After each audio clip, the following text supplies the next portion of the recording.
the bottom, hit the red button that says subscribe. If you guys are on Twitch, it's a purple button that says follow. Do me that favor real quick. Every single episode of this podcast is brought to you by Marco V Cigars, and I want to tell you about their 6-step process, okay? Step 1, from the seeds to the 9-foot tall tobacco plants, every step is monitored by Marco V's agricultural experts. Each tobacco leaf section produces a slightly different flavor, so leaves are harvested in small groups to precisely select the flavor of each cigar. Step 2, leaves from the part of the tobacco plant are hung. God damn it, I can't read, you guys. Step 2 is the curing. Leaves from every part of the tobacco plant are hung in the Dominican and Nicaraguan curing barns, beginning the leaves transition into the brown, curled tobacco that you guys see inside of the cigar. Step 3 is the fermentation process. After the curing barns, the leaves are fermented in pylons to remove distracting taste and enhance the purity of the tobacco. The entire process can take up to a year, and that's time well spent in the pursuit of the best cigars in the world. Step 4 is the roll. Each of the cigar rollers has at least 15 years of experience, guaranteeing that your cigar was made by somebody who knows and loves this art. Quality still comes from the hands. Step 5, that's the aging process. Marco V cigars are aged for up to 5 years, allowing for flavors to blend and mature. This final process paves the way for a smooth, unique taste in every Marco V cigar. And finally, it's step 6, the smoke. At long last, the cigars are banded, packed, shipped, and arrive to you to enjoy. Celebrate your triumphs by going to Marco V Cigars and using promo code Extravaganza 15 to save yourself some money. And they always have fast and free shipping as well, you guys. Every episode of this podcast is also brought to you by ToneVault Audio and Media. Here's the deal. Go to tone-vault.com/JSE and use promo code 15SINGER to save yourself 15% on all their audio products. With them being a sponsor of the podcast, they came in, Matt came down here, helped me rewire my entire system, so everything we're using is ToneVault products as far as the cables go. Wired up my drum set in the other studio as well, and I couldn't be happier. The quality of these cables is absolutely top-notch. You can compare them to Mogami for a way lower price, and they of course have the same warranty as Mogami as well. So if they stop working, if they get damaged, doesn't matter, call them, they'll take care of you.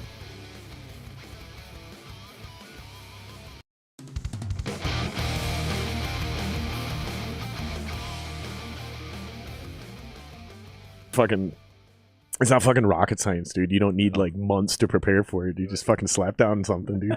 But whatever, it is what it is. John, thank you for being here, my dude. Cheers. Sure. Cheers, my man. I want to know one thing. I might answer it. Where did the thing, like when people cheers, where did the like hitting it on the table first come from? I don't know. You hit it. I didn't. I just. Yeah, I know. I know. It's not standard, but it's something that like. You don't see a lot of people do it. I can't stop doing it either. Like when I cheers, it's just naturally like. Don't stop. Nothing wrong with it. Where did it come from, though? I'm super curious about that. Oh, look at that. We already got a couple people watching. Fuck them. They just got here. We can't say that yet. We got to warm them up first. That's why they'll stay. For people that don't know you, real quickly, try to explain the best you can who you are and what you do. Oh, I'm John Weidemann. Let's go with VRocker. Nobody actually knew my name until Facebook made you change your name, put your name on there. Everybody called me VR or VRocker. That was it. Then Facebook made me put my name down there. Like, oh, and now people. Your name is John. So do people still only refer to you as VRocker? Oh yeah. Or do they VRock? I don't think I can call you VRocker, dude. I'll give you the VRock. What's up, VRock? Sure. What's up, baby? What's up, VRock? Not much. I'll give you that one. So Viking Rocker is what it stands for. Where did that come from? Obviously, are you a Viking or are you just a Vikings fan? I love the Vikings. I love music, so back in my space, it was Viking Rocker. Did a couple things. Close to you. Did a couple things back home. There's a flood, and people back home said, "Why don't you do something music? You love music so much." So Viking Rocker production. Didn't really do nothing. What do you mean something happened back home, like a flood? Like, and then they told you there's like, a flood back home, so I did a benefit. That's what I was asking. That's where it really all kind of started. That's where it started. So where's back home? Winona. So Winona. So a flood happened in Winona. Actually, through Rolling Stone, Winona areas, Stockton, all that area, it all flooded. Oh, okay. And I was talking to Lance King because he's from down here. I grew up with Lance through his freelance days when he first started playing music. Yeah. Well, he's like, well, we should do something. Here, keep this real close to you. Stay about 3 fingers from that fucker, and you can move it like if it's uncomfortable. You can bring it back to you. But yeah, keep it like right. Lance and I were talking, and all of our family's fine. I had a friend that got killed in one of the lakes or one of the creeks. He kind of floated down. And he found him. So Lance is like, we should do something with music for back home, and I was thinking the same thing. So we did that. I actually got 6 local bands up here. Did a fundraiser for down there. It's the first thing I ever did. Channel 5 News came and covered it. I'm like, talked to Alicia Gus at the time, Alicia Frost now. I'm like, I ain't fucking talking the radio. Get out of here. Pull that microphone back to you. Oh. It's getting too far away. Maybe you're getting too far away. No, you get comfortable and then make that thing come to you. So you can if you want to sit back with it, that's fine. But it just went off there. Then we went back home and we did a fundraiser there, and I got Lance to have a reunion with his first band in Lance King. Years. Why do I know Lance King's name? Nightmare Records. Decibel. He was in the 70 Sunshine Band. Oh, Nightmare Records. He was in the band Decibel. Oh. He's in tons of stuff. Gemini. Fuck, dude, it's ringing a bell, but I can't place the face. He was the original singer of Gemini. Long hair. Crazy. Yeah, like I recognize those band names, but I can't think of who he is. Bunch of shit. He was with King's Machine was another one. Interesting. I've heard of every single one of these names that you're mentioning, but I cannot place his face. Oh, what the hell? I'm trying to figure out how I know him. He's big in the music around here. I mean, what's up, Sean? Shout out to Sean Rush. Let's see what we can find.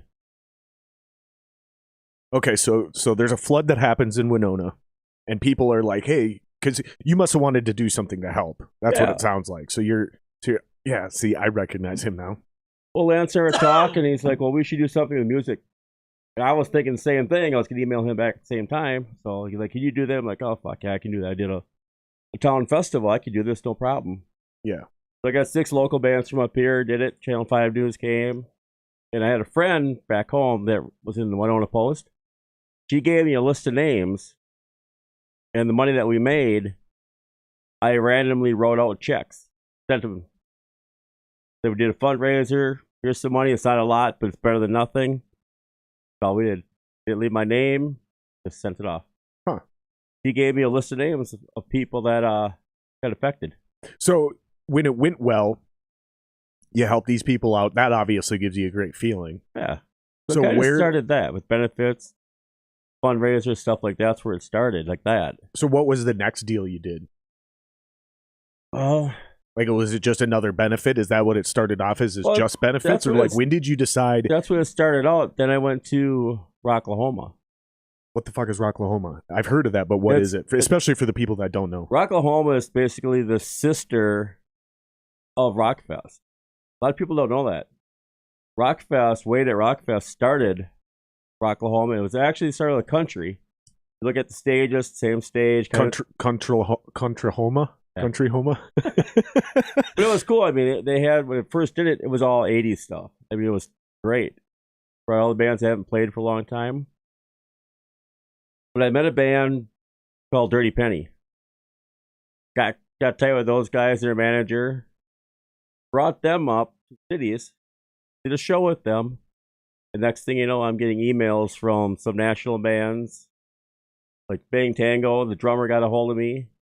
Great name, by the way, Bang Tango. Started booking shows like that. You know, like I said, it was all word of mouth. It all started with Dirty Penny. I booked them. It just kind of went.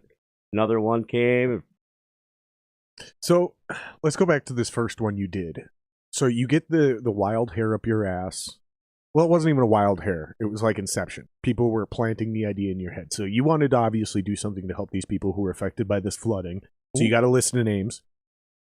And then somebody says, hey, you know what? You love music. You should do some sort of festival or something, or some sort of music. Yeah.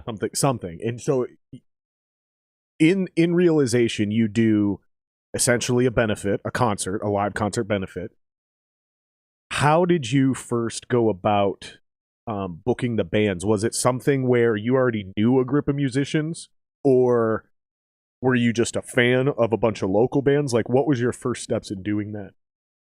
All the bands, I was friends with them. A lot of the bands, when I moved up to cities in 2002, I just went to shows all the time, and everybody I knew were all in bands. That's why everybody was through the band music industry where I met everybody. First, So it wasn't a big deal for you to approach it's these pretty people and be like, "Hey, man, I'm putting together a thing. Do you want to play it?" And with a benefit, it's pretty easy. Maybe not. It may not be easy to get the bands, especially the ones you want, because they might be busy. It's the music industry, right? But as a benefit, it's got to be a little bit easier for that being your first show, because you don't have to worry about being profitable or paying any of the bands, because everybody understands when you play a benefit, you're playing for free. You're helping. Yeah. Maybe you still get drink tickets. Maybe you even get a meal. Like, I remember one time we did a benefit. I got 2 beers and a plate of chicken strips with fries, and I was totally happy with that. Like, it's a benefit. I didn't even expect that much. So that's got to be pretty cool and be pretty helpful. But, like, I'm curious as to when you did that, where the idea came in and you said, I want to do this more. And then why? Was it you thought you could make money at it? Was it you wanted to party with rock stars? Because I've known a lot of these people, and you have too, and we're going to keep them nameless for the sake of whatever. But some of these motherfuckers would come in and start buying national shows, and it's just because they loved the life, dude. They loved partying with rock stars and the drugs and the parties. And what was it for you, though? Like, what made you past the benefit, past helping people? You know what I mean? Where you started to want to get into this. What was like the draw for you to get into it? Was the music. Yeah, but I love understand. of the different music. So why get involved financially? Because you got to put up money now in order to do what you do. At first, I was just booking the bands. There wasn't no money out of my pocket. I was booking. I was being the booker. So explain to people what this means. You were renting a room, or you were given a room? Well, back Pickle Park's where I got my start, and Tom Tomorrow was like the greatest bar owner ever. I sent him anytime I got this band. I was booking cover bands. Well, the tributes, I would throw on touring band, open for a tribute band. Everyone's like, well, why would you do that? You gotta stay close to that mic, bud. I'm like, they're like, why would you do that? I'm like, would you go see this band? No. I'm like, there you go. Open up for a tribute band, because tributes always need an opener. You put You're killing me, dude. Because it's fine right now, but until you're not fine, and then it'll just cut off because there's a noise gate there. But people won't go on YouTube or look the bands up. It's the easiest thing to do. And everybody loves them once they see them, but if they don't go to a show, they don't see them, they won't look them up. Right. So like, because who's running around looking for local underground Minnesota music on YouTube? No one does that. It was like out of state bands. Right, but even so, like, but people will say, hey, I want to go see some live music tonight, and they'll pick a bar and they'll go, knowing they have a good chance of seeing like a local Minnesota act, because that's what a lot of them are looking for. And they stumble into a venue where there's actually a national touring act here tonight. You just don't know it because it's not a huge fucking name that's on the radio right now.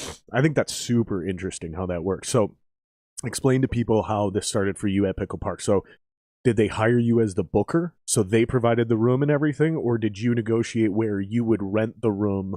None of it. So go ahead. I would just, at first, I started out booking cover bands. Friends of mine that were in tributes and stuff like Poison, Dust and Bones, some cover band stuff. I would just do that. Well, then I got these touring bands. I'm like, well, how the fuck am I going to do this? Because they don't draw here. No. I'm like, And what are you paying these level bands? Are they the $500 bands? Or are they the $2,000 bands? The touring ones? Yeah. In the beginning of your deal. Typical touring. What's typical touring band? What are they getting? It's anywhere between $500 and $2,500 usually. Fuck world are you in? I mean, that's when I came up. That's 20 years ago. What is it now?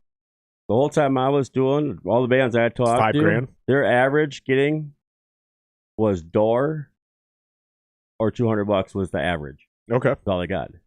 Okay, because they were not. I mean, they'd have albums out, but they weren't known. See, so they again, weren't signed. When you started getting into shit is when I was starting to get into shit. The difference is I was a teenager playing music, and I don't know what was actually happening back then. Yeah. I didn't learn that side of the deal until 2006, 2008, 2010. That's when I got into that side of things. So I'm curious. So back then, you're only flipping a couple $100. Yeah, Because I remember, who was it? Was it fucking Joe Spanbauer or Bill Berry? One of them used to, like, we used to hear jokes and stories. Sorry, guys, I'm drinking beer, so I got a little bit of hiccups going on.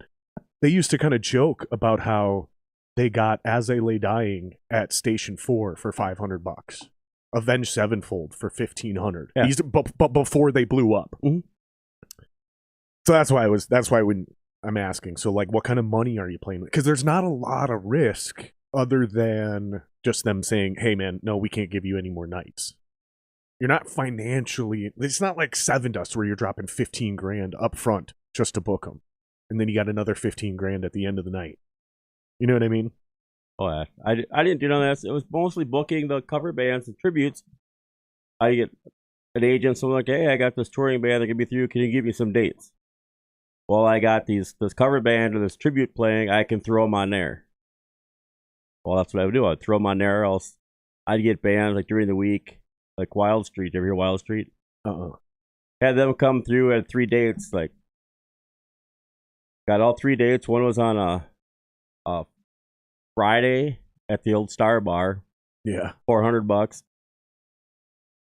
Then it was Saturday down at Babes. They got like $100 in food. And then they played at Pickle Park on a Tuesday for a room and food. Wow. And everyone's like, well, how the fuck can they do that? Like, well, they're on tour. If they're not playing, that's money out of their pocket. Mm-hmm. So they didn't spend a dime. You know, they made some money the first night. Second night, they made $100. But all their food, their rooms, all that was paid for. Right. And if they didn't have those shows, right, they were paying for the room.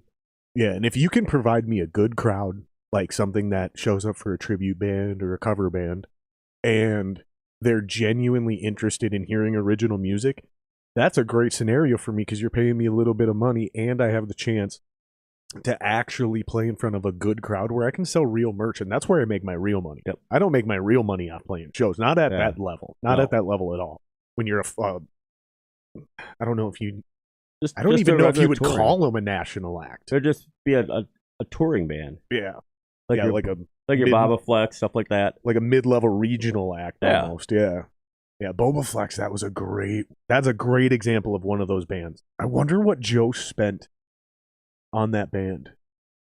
Hey, shout out to Max Hagman hanging out in chat. Yo, Johnny, he says. Hey, Max is badass.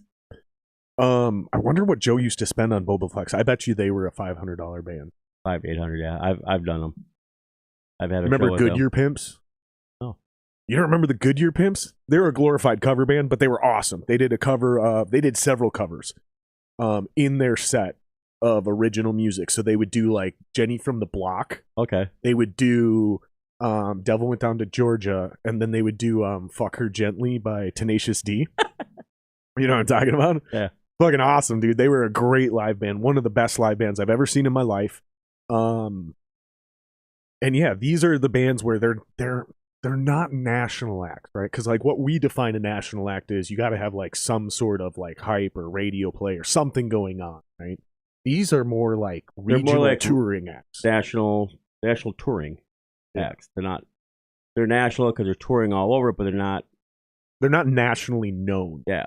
They may play across the whole country, but not everybody actually knows who they are until you see them play, and then you fucking remember those dudes, and you make sure you come see them the next time. Yeah, Goodyear Pimps, Boba Flex, those are probably the two best low-key bands no one had ever heard of, came through Minneapolis and blew people's mind. Because usually when those bands would come through our town, I mean, you've been here for 20 years now, dude. You know what I mean? Literally, if you're saying you came up in 2002, that's literally 20 years now. You remember how we would treat those national bands? Like, we would stick our noses up at them like, you guys suck. Like, the fucking room would be empty for the national band until the local band went up, and then it'd be full. Hard town to please, man. No, the whole thing, just the tours. Look at all the tours that we miss in the cities. Everybody bitches, well, we missed this tour again. Look at Wasp. It's playing everywhere but Minnesota. I had a date for Minnesota for Wasp, the November 8th. Myth passed on it. Stage or Skyway passed on it. First Avenue passed on it. Because they don't draw here. Yeah, they did. I mean, clearly not if none of those guys want them. That's the whole industry here. We still have the music. We have great bands in town here. We have the following. We have a metal following. We proved that with Metal Witch back in June. They played Pack Route 47 last year. So there's a wanting. People want metal, but the bar owners are so much owners. People booking it, just they got these on. Well, that's the They problem, put their right? blinders. It is really cheap since COVID. Really cheap. They don't want to pay nothing. They're lazy. They're booking out months ahead. I mean, I've seen bands were booked in September. Like, Jesus Christ, that's like 9 months ahead of booking. That's like a tour. You want to do 2 or 3 months ahead in your own bar in case something comes by. I have had a bar pass, which is dumbfounded, 3 times on Sebastian Bach. Really? Yeah. He did the casino here recently. He did Skyway. I want to get a lot of these guys coming through town. I want to start getting them on the podcast. That's one of the reasons I wanted to have you on. Is like if we could start working some fucking teamwork out where, because I think this all benefits the scene. I don't know if you watch the podcast a lot, but I have this very, very serious theory of the rising tide raises all ships. So the better I do, the better you do, the better we do, the better the bands do. The better the bands do, the better we do. And it's cyclical, and it feeds itself in a positive feedback loop. Field of dreams. If you build it, they'll come. Sure. If you bring them, they'll come. Yeah, there's some truth in that. But, I mean, I used to always email the bars constantly and back, hey, you really want this? Well, now it's to some bars, it's you get one email, you don't get back to me, fuck you.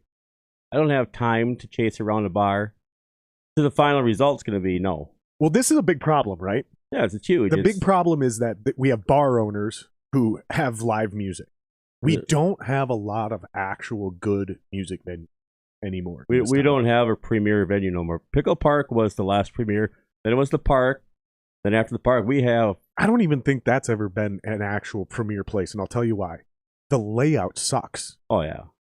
You can only see the stage from half the building with that dog leg the way it is. Yep. If they were serious about music, and I've said this pretty openly on the podcast before, so if one of them end up hearing this and you don't like what I have to say, fucking sorry, bud. But if you were serious about music and you really wanted to make money and be a legitimate music venue, especially in the suburbs, you need to fucking do a full-on remodel of that building and move that kitchen out of the middle of that building. They have to. Dude. They have to. You cannot survive with a dog-leg venue like that. Leave it the way it is? No! What? Open it up. No, you could have fucking 3,000 people in that venue if you did it right. Leave it the way it is. Behind the stage, push that stage straight back. There's a room back there. Oh, I know. No, leave that because that's the greatest green room of all time. Push that straight back. No. And your green room is still on the side. That's a shit green room over there. But you can open that all up, make green room. That's the loading bay over there. See, you're not a musician, so you don't understand priorities, my man. But I look from the fan side too. The green room is that area they fucked up because now that's cut off. Nobody can even go back there anymore. That's just that spot you're talking about. Yeah, it's the that's small not a one. fucking green room. That's a loading dock. Yeah. That's a loading dock. If they think, and this is what I'm talking. This is a perfect epitome of what I'm talking about. It is not a music venue. It's a bar that does music because their fucking green room has a direct door that goes outside. Bro, we are in Minnesota. That means you have musicians back there trying to get comfortable, get in the right mindset, and warm up. And you have actual exterior, cold, ice cold air right there. Anytime anybody wants to go out and smoke, ice cold air. Fucking bringing your equipment in or out, walking in and out. Yep. Those floors are wet and fucking nasty. That is not a place where musicians can be comfortable and get ready to play a show. Back, they have a door that goes straight through on the other side. Yeah, I know what you're talking about. You go through, there's the bathroom, and then they have that big wide open area. Yeah. That's your green room. So you push that straight back. Your green room is like where they come through. You lock that off. You open that little hallway up that goes in as you go into the back. Open that up. Make that all your green room. And then where the door is, the other door from outside goes inside where that bathroom is. Goes straight back, would go onto the stage. That would be still wouldn't be a good venue because half of it would be better, but half of the people in the building are still in a place they can't see the stage. What you're doing is creating more room in front of the stage, you're right. But that's not their real issue. Their issue is half of their fucking building is behind a corner. Yep. They need to take that whole restaurant section and push it back into that corner. So then the whole venue has direct, perfect line of sight to the stage. Square it up. Yeah, man. It's not I'm gonna telling happen. you. No, it's not going to happen. And that's why that fucking venue has a hard time being a legitimate music venue. That's why it switched names and ownership groups like 4 or 5 times in 20 years. Started with Main Event. Then it went Pickle Park. Well, there was something else before Pickle Park. It was some Main Event. No, some other something A or something. It was I don't know. Then maybe that was super short-lived because it was GB Layton's Pickle Park. And then it went to GB. Then it started doing that. I mean, I did tons of national bands in there. Yep. Everybody loved it. It was great. I mean, I would email Tom, hey, I got this. You want to do it? Either he do it or I do it. Then I started gambling and more. You're talking about the old booker. He was cool as fuck. The old owner. I mean, oh, you're talking about the owner. Who's the fucking sound guy that worked there for years? He was awesome. Dave Lamb. True pro sound guy. Dave Lamb. I think Joe took over for him. That name sounds familiar. familiar. Dave Lamb was there during right. Pickle Park. He passed away. Got maybe 10 years. Just like a couple weeks ago. He was good. Yeah, it was Dave.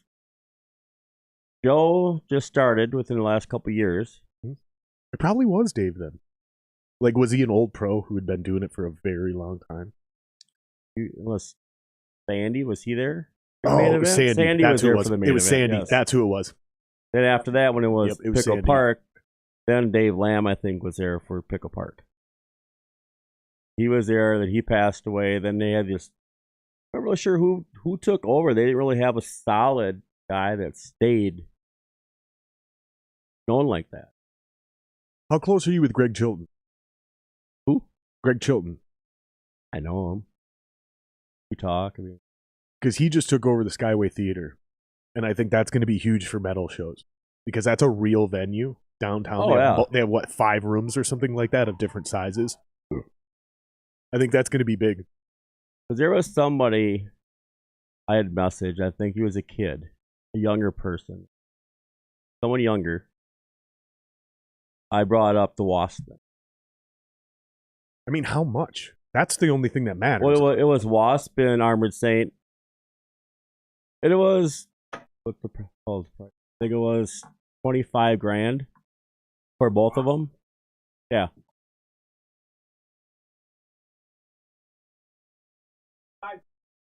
Wasp and Armored Saint. That's cheaper than I thought it was going to be. And they sell out. Fair, but dude, so what? So for people that don't understand the conversation or why we're having this conversation, I wanted to have you on because the business side of things, this is why it matters, right? Because you got to do the numbers. You got to do the math. So you want 25 G's. Okay, how many people are you drawing and how much can I charge for that ticket? At $25,000, dude, I would say I need to pull 30 through the door. If I'm going to put up 25, I want to make 5 in actual profit because I still got to pay taxes. Yeah. You know what I mean? Like, it's a real business. So, yeah, I would like a 20% return, and I don't think that's super unreasonable because that's gross. That's before anything else.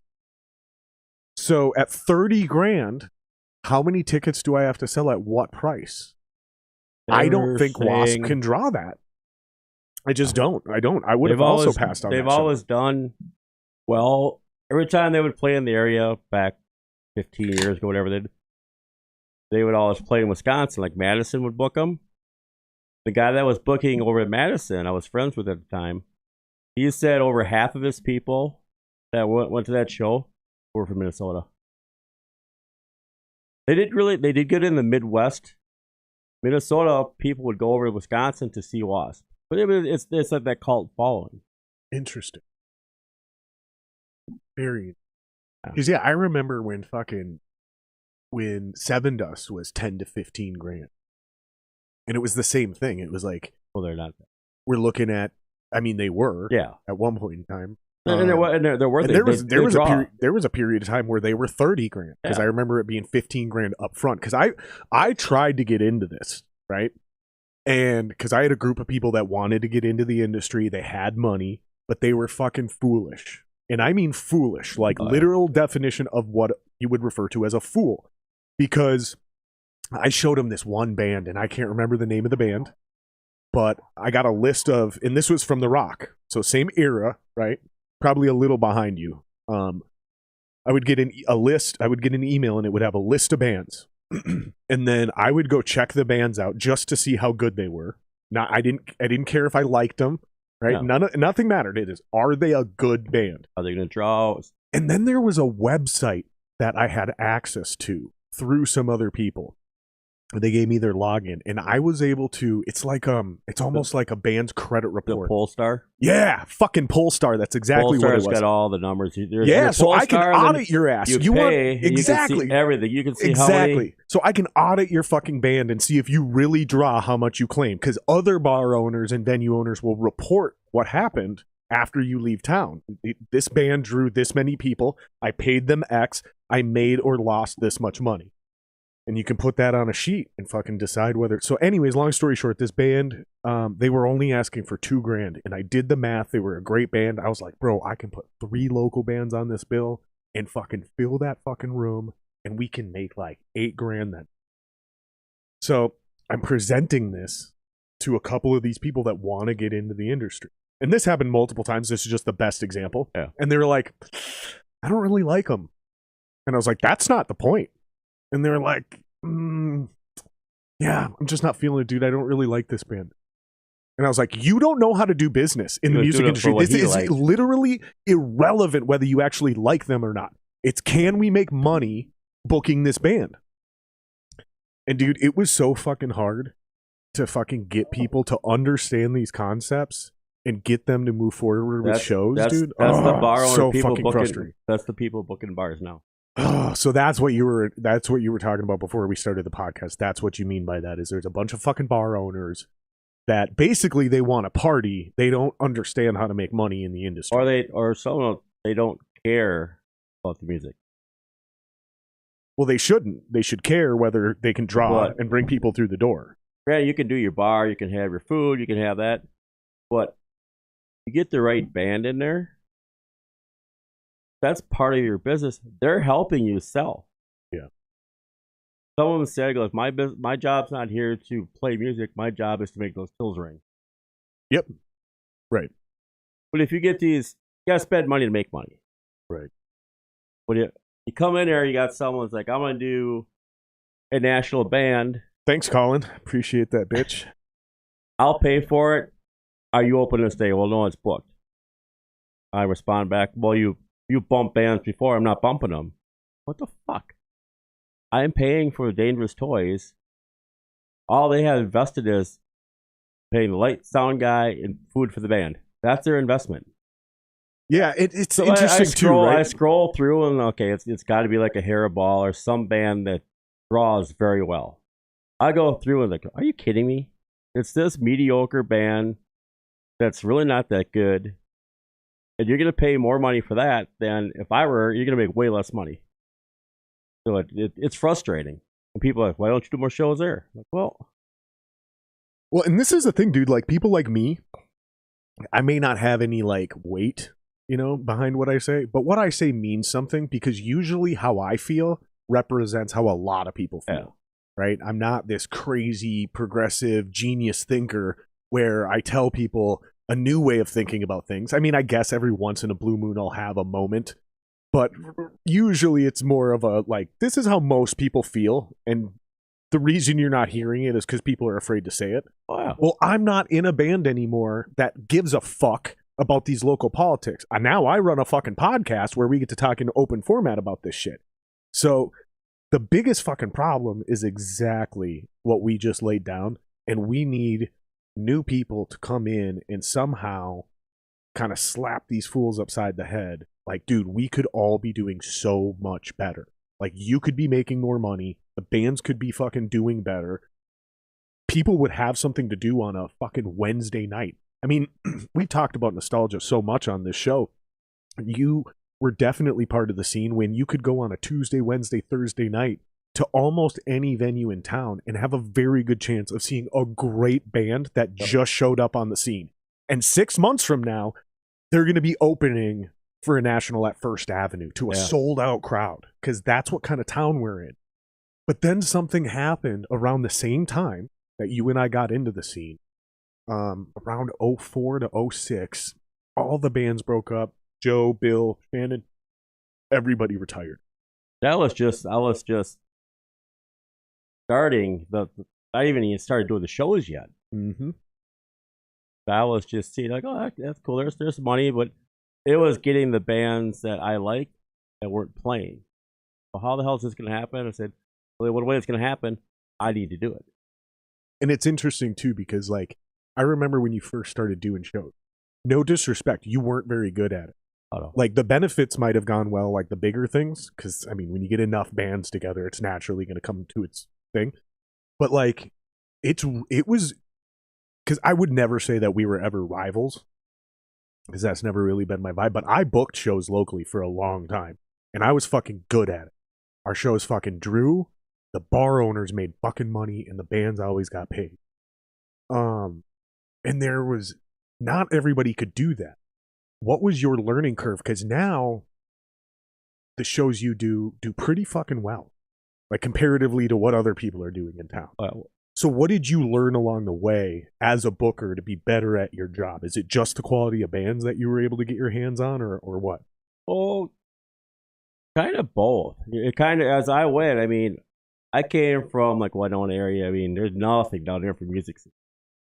I came in blindfolded. I learned all this on my own. On the fly. Literally everything. On the job. I just love the music, and I want to hear bands. Bars aren't getting the bands I want. So then when I started booking them, I was basically bringing the bands I loved in that I knew other people liked. Because people would say, why don't you do this, do this? So a lot of mine was from what people wanted to hear too. Because I'm a fan first before anything. So I did that. It worked, and just then I started getting the agents started emailing me more. But that's where I hit up for better quality bands. You know what's interesting about that? I'm a fan first, right? That I think means a lot to people like me who are musicians in their hearts, you know, at their core. I'm a musician. I'm a performing musician. I'm not just like some guys are musicians, but they're studio musicians, so they don't have any fucking appreciation or sympathy for people like you. As a performing musician, a live musician, I have a deep appreciation and sympathy for people like you, because you guys are the ones, and this is kind of what I was getting at earlier, you guys are the ones that are actually taking the real financial risk upfront and immediate. The bar owners take a long-term financial risk, the venue owners long-term financial risk, but you guys are the ones that are actually the movers and shakers. Like, so whether you're in LA or Chicago, it's not easy. Or Minneapolis, you guys are the ones. And usually how it works, and this is why I've kind of beat around the bush, but kind of asked you how things have been done at different periods of your career, because typically, traditionally, this is how it works. A venue lets me buy a night, but there's a room rental fee, and that room rental fee covers very basic expenses. And that list can be anywhere between 0 and 3 things. It can just be the right to book a show in the room. Sometimes it'll cover your sound guy. Sometimes it'll cover the PA equipment, because they do break that down. It's $250 a night for the sound system. Sometimes it'll pay for the sound system, sound guy, and security. So now you got a door guy too. So you're good, right? That varies, but you're still paying some sort of room rental fee. Back in the day when I came into the industry, it was $250. So I would pay a venue owner $250. I have that room for the night. Everything I make in that room is mine other than the bar. Okay?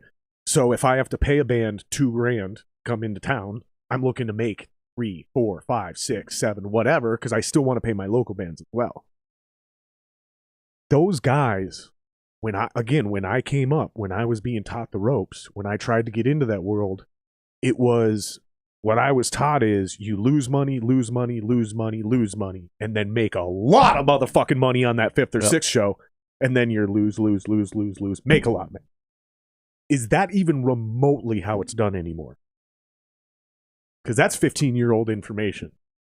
I don't know. I mean, I did, but I've never paid for room. I've never paid for room. I refuse to pay for a room. Like, why should I pay for room? I'm bringing all these people in. Mine was always, I will pay for the band. The bars do light. You pay the light guy, sound guy, and the food or the rider for the band. That's always been my thing. When it was Pickle Park. All right, let's do it. I take 100% door. You take 100% till. They have, like Spanbauer said, it's a no-brainer. It's a win-win for the bar. You can't lose on that. I mean, it depends on how much you're paying, right? It It depends on what your overhead is for the sound system, for the light system, for the 2 people to run the damn thing, plus all the security you need for an actual show, checking IDs, fucking policing drunk people. How much does that cost you? And is that band, is that group of bands? Because here's what I'm getting at. I'm not trying to argue with you. I'm just trying to throw the, let's be honest. If I get 5 metal bands or 4 metal bands on a single bill and they each draw 50 people and it's only 200 people and they only spend an average of $20 per person at the bar, that may not be enough for the bar to make it worth it. Mm-hmm. Especially if we're measuring it versus a 0 night, an empty night. Yes, of course it's worth it because some money is better than no money. But if I have the option of booking a hip hop show or a rock show or a tribute band or a cover band, why would I bring your original band in, your whole bill, all the operational expenses? You only bring me 200 people? Why would I do that? This is what I used to be met with by Ken, who used to own Star Central. He goes, why am I going to give you a night, kid? Joe Spanbauer, if I give him a night, Bill Berry, if I give him a night, these cover bands, if I give them a night, why should I give you a night? You're just some kid who's in a band. These are the questions I was answered with. How are you going to make me more money than giving that night to anybody else? So I had to start on Tuesdays, Wednesdays, Thursdays. I had to take shit nights, improve myself as a booker and as a promoter. And when you can bring in 250 people on a Tuesday night, that's impressive. You know what I mean? Yeah. So with all this being said, to tie it back to my original question is like, what did you get better at? Just like all of us, when we first started out, we weren't very good. There was like me, you, fucking Sword Lord. You remember Nathan, Sword Lord? Yep. And none of us knew what we were doing because we were kind of thrown into the wolves right as Bill Shannon. We were writing the book as we went. And the guys who knew what they were doing retired all at the same time. And I didn't ask. Neither did I. Well, and they were gone by the time we could ask. Even if you wanted to ask, they weren't there anymore. Yep. So what did you, but specifically, if there was like 1 or 2 things that you specifically had to get better at. The advertising. I learned more on because I always got feedback. What does that mean, to advertise?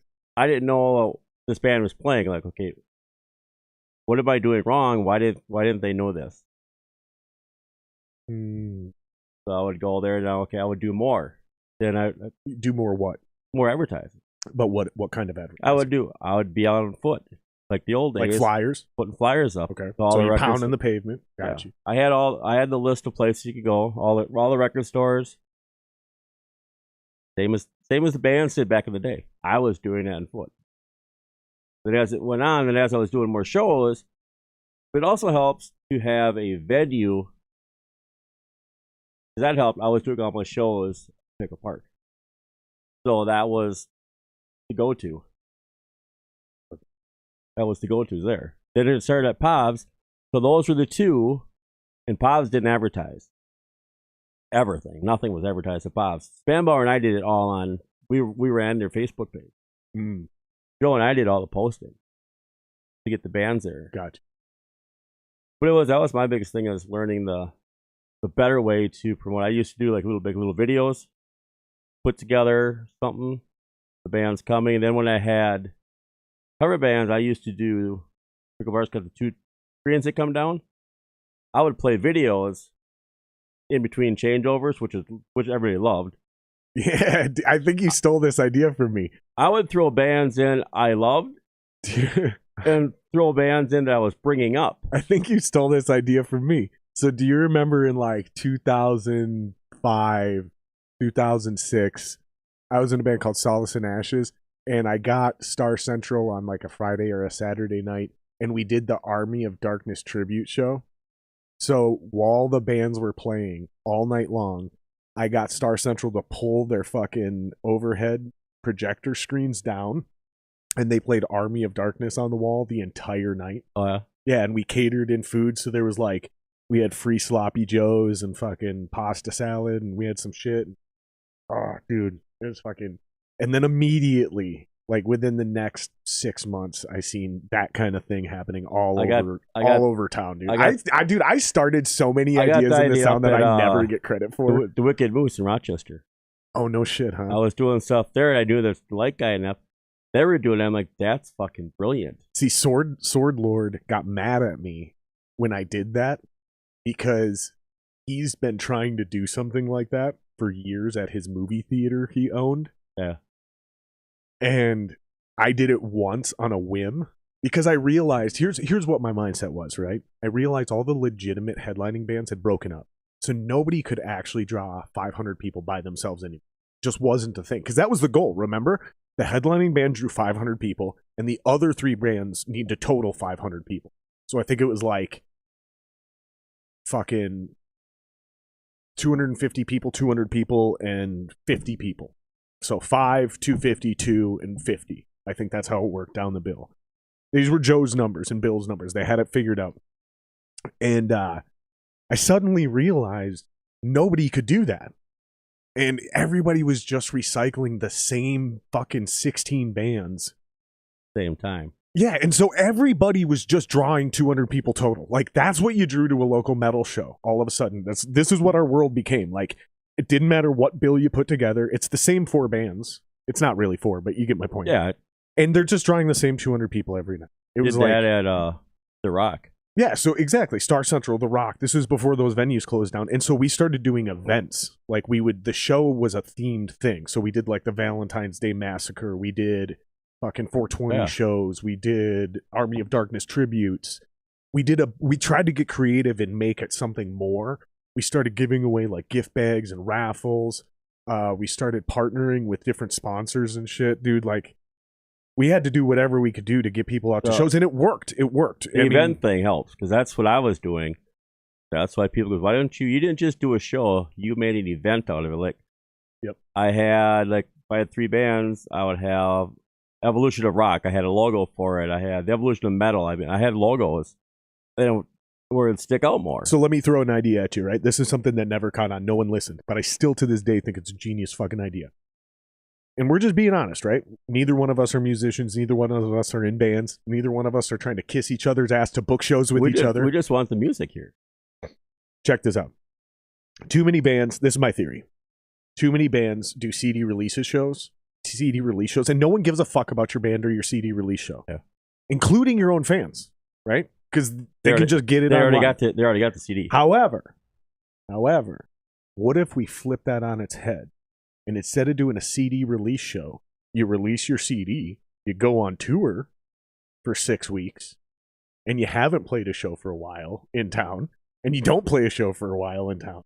You go out on tour and give people 6 weeks to sit on that record and get to know that music, and then do a fucking homecoming show. So instead of a CD release party right away, and a tour launch, you put it in reverse, and you do a homecoming party.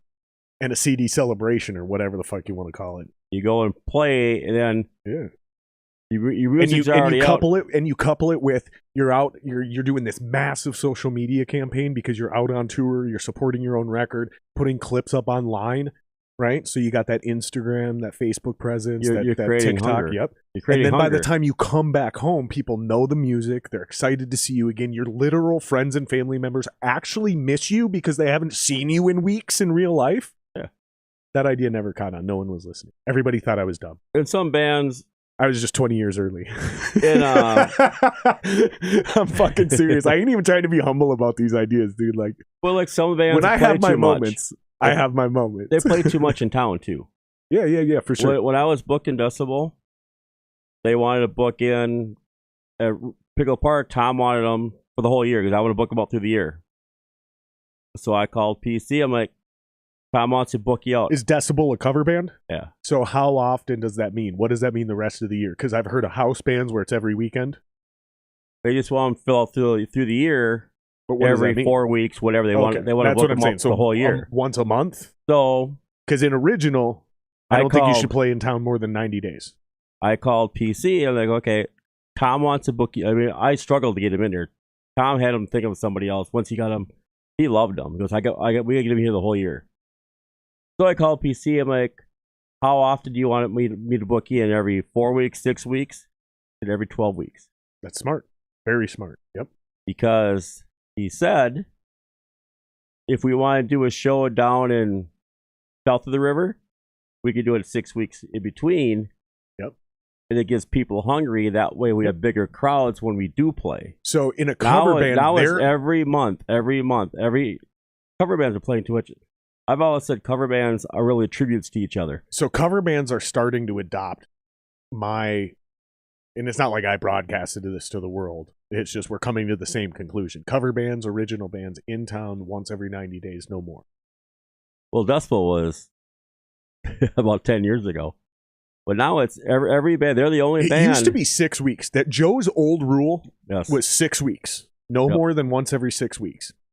Now and it was a minimum, and it was a minimum of 2 weeks on each side of your deal with him, right? So like he had his own math. But this is why those guys were successful. They understood every nuance of the business in the current climate they were in. And they retired, right? Basically, I think it was because all the headlining bands broke up. Like all the headlining, and I'm talking like a dozen really good bands that were drawing anywhere between 500 and fucking 3,500 people by themselves. And they all broke up within just a couple of years. And I think all three of them actually retired. No, Bill and Joe retired because of that. Shannon got cancer. But they had everything figured out. They knew when you were the opening band, they would tell me, your job, this is what I loved about them. As a booker, they would like be on the phone with me. And they'd be like, listen, dude, I'll book you on this show, but your job is to bring 50 people there as an opening band to see your band play. The point is it's empty. The point is that you're bringing the first fans there. Yep. Friends, family members, I don't give a fuck if you pay people, but they need to show up. And if you bring less than fucking 50 people, I'm not booking you again until you can guarantee me 50 people. And then it was the same thing. You're not moving up on the bill, Jared, you little fuck. I know you're driven and you want to be big, but you don't get to play second until you're drawing 200 people to see your band play as the opener. Yep. Once the opener is now bringing in 200 people, you're equaling, if not bettering, the second band on the bill. That's when you play second on the bill. It was so understandable. Strict, but very understandable. Yeah. And dude, it gave me so much motivation. Like, all right, let's fucking bring up these numbers. What do I got to do? It's exactly what you said. Okay, so we're not drawing. What do I got to do? And for me, it was all I had to do was start pounding the pavement and handing out flyers. What are some of the other things you had to do to kind of adapt and bring your numbers up? It was that, but I always kept, that was the biggest thing. And then I ended up having people that was follow me, and then for my advertising, they would share everything. So it kind of went out faster. It got just, everything just kind of happened for me. Like I started doing it, it just happened. Just got lucky on it. It doesn't seem like luck though, man. It seems like a survival story. You know what But I mean? I didn't live on you're it. a music industry survivalist almost at this point, and I'm kind of trying to pull it out of you. Like, how did you survive the wilderness this long? Because you don't survive in this industry this long without learning and getting better at things. It's not just luck. It's not things just came together. Dude, we're talking about a 20-year history that you have in this industry. Don't sell yourself short, my dude.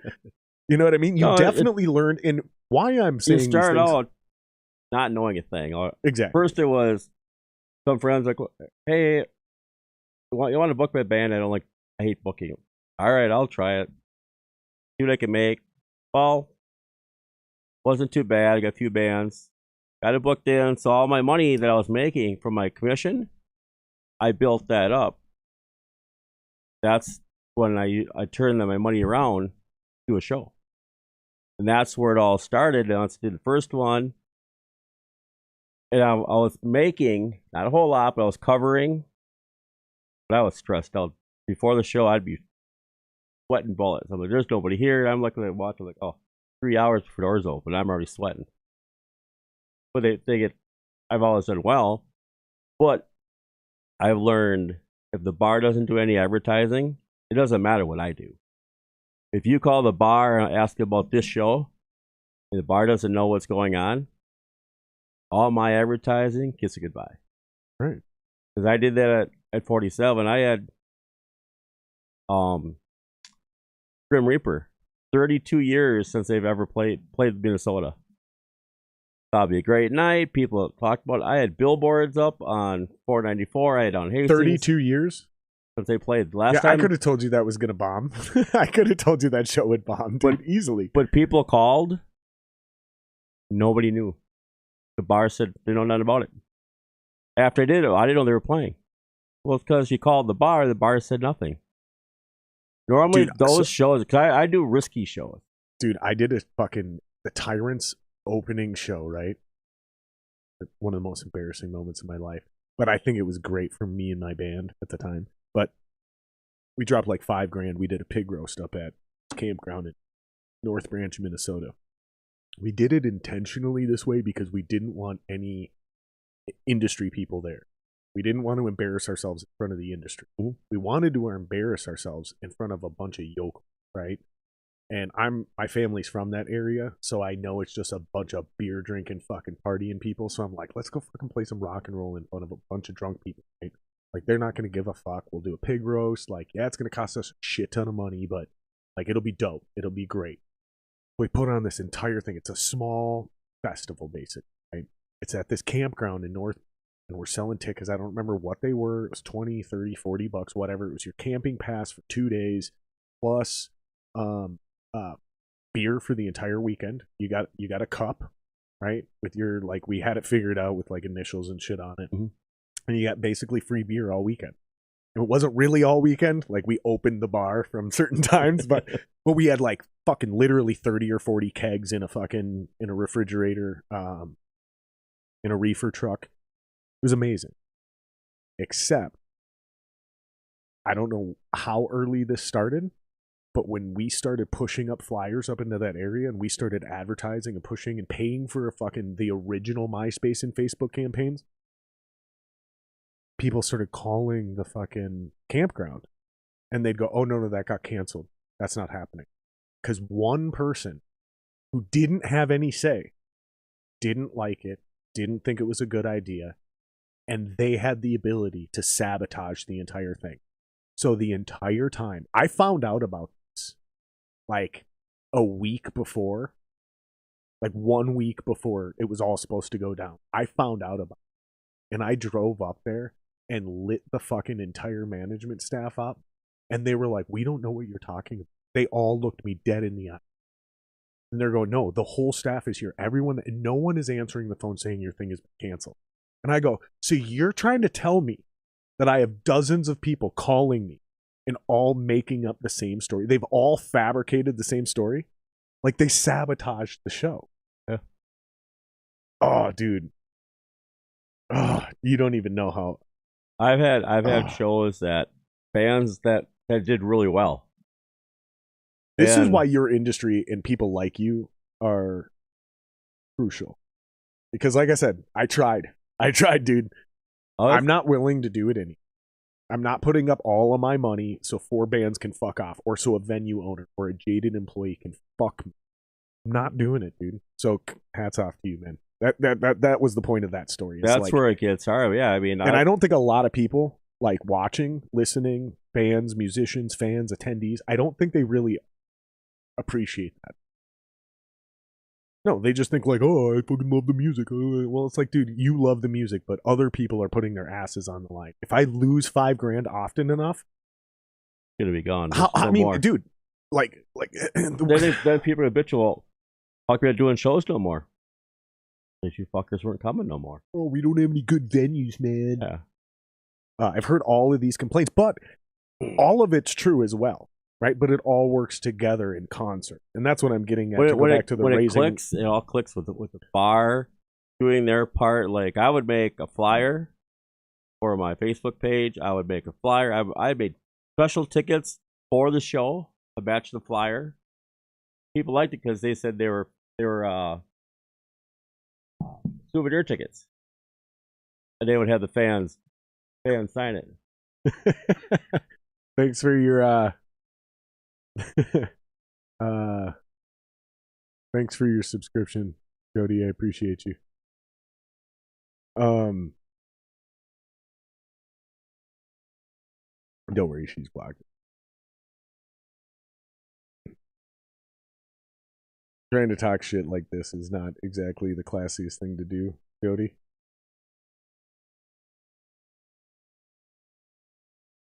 See what it was. Don't even care. Jody. If that's true, that's not. Read the room. It's not the time or the place. You need to fucking. I hate people like that.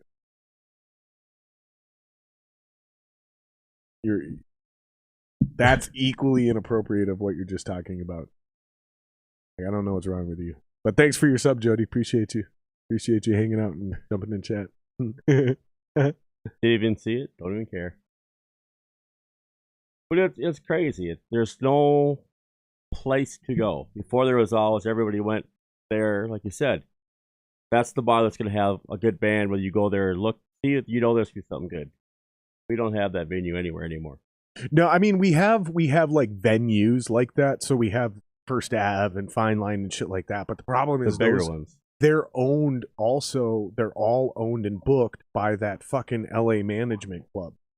Yeah, so they're disconnected from the scene. Yes, they employ local workers and stuff like that, and yes, local bands can get in there, but it's not the town that Prince grew up in. It's like you're saying. That's why we miss all these tours. Everybody says, "Well, Minnesota got skipped again." How often do you see that tour? Oh, Minnesota's not there. Minnesota's not there. Because AEG and Live Nation are running what we listen to, and these tours aren't run by AEG and Live Nation. Because the myth told me we don't do a third party. We just do Live Nation in AEG. My response was, well, that explains why we miss all these good tours. Yeah, there's a lot of weird politics on that, isn't there? Like, there's a lot of weird shit going on. It's not open to everybody. They just got, these are our bands. This is what we're playing. This is where we're going to put them. That shit. It's all corporate stuff.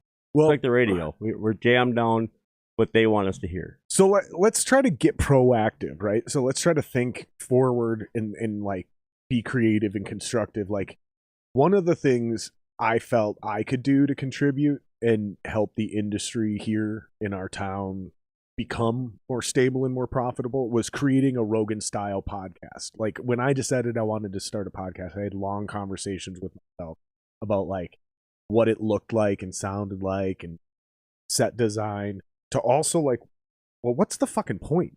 Do I go like Bill Burr solo, or do I go Rogan? And I decided to go Rogan because I have to have a guest in order to do a show. Well, why do you want to sit there and talk to?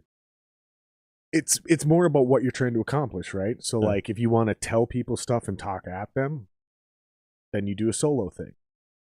One of the most popular formats out there, to be perfectly honest. This format, this what many of us agree is the best format, is arguably the least popular out there. Yes, Rogan might be the podcast king, but in totality, individually, yes, he gets a lot of views when measured individually. But collectively, long-form podcasts are the least popular. It just so happens that the most popular is a long form. Very ironic, right? It's just not how a lot of this is. A lot of this content is consumed, but I decided I wanted to have guests and go, okay, the way Rogan built his deal was like, it's not a comedy podcast, but his foundation is comedy because he's a comic in LA. I'm going to do that from a musician's standpoint in Minneapolis. And that's why I will tell people openly it's not actually a music podcast, but that's where my foundation is. That's where my network is built in. So I'm never going to stop having musicians on and music industry people on, but I am very actively trying to have on people who aren't musicians and have conversations about all kinds of shit. That's why I had a brewery owner on. I had Marco V on, who became a sponsor, guy who makes cigars. Like, I've had these guys on because I'm interested in much greater things. But at the end of the day, the foundation is music. So if I'm going to do this with a podcast, blah, blah, blah, blah, blah, the guests I want to have, how can I contribute to the scene in the industry? This is the best way I can do that, right? So there's a lot of selfish motives in here, but I'm looking at it like, what can I or we do to make things just a little bit better, 1% better, 10% better, whatever, right? So that's what I'm saying. So what can we do moving forward as a group? Like you as a booker, me as a podcaster, these guys as bands, the viewers and listeners as fans.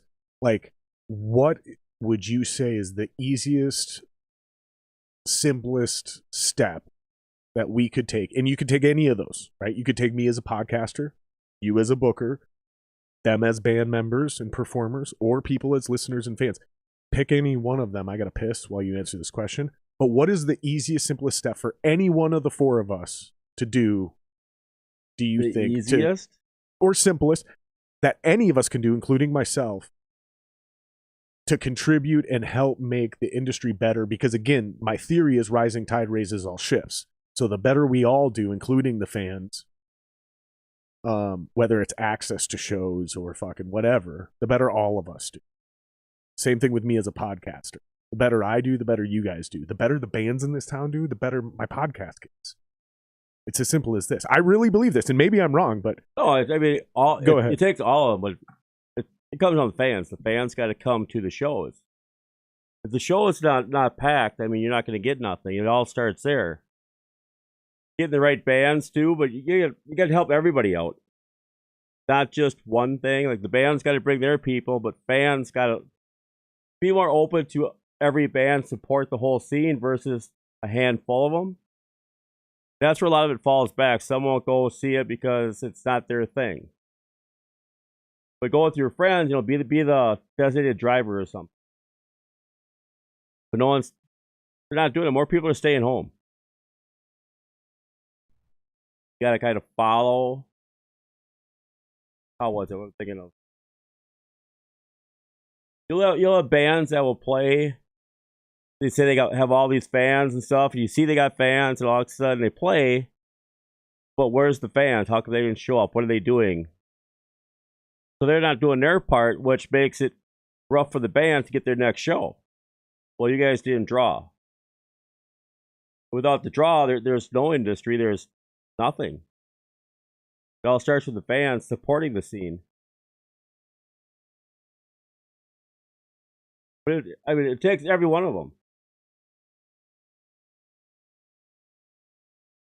Woo! That was a fucking long one. It's all of them, though. that was a crazy one.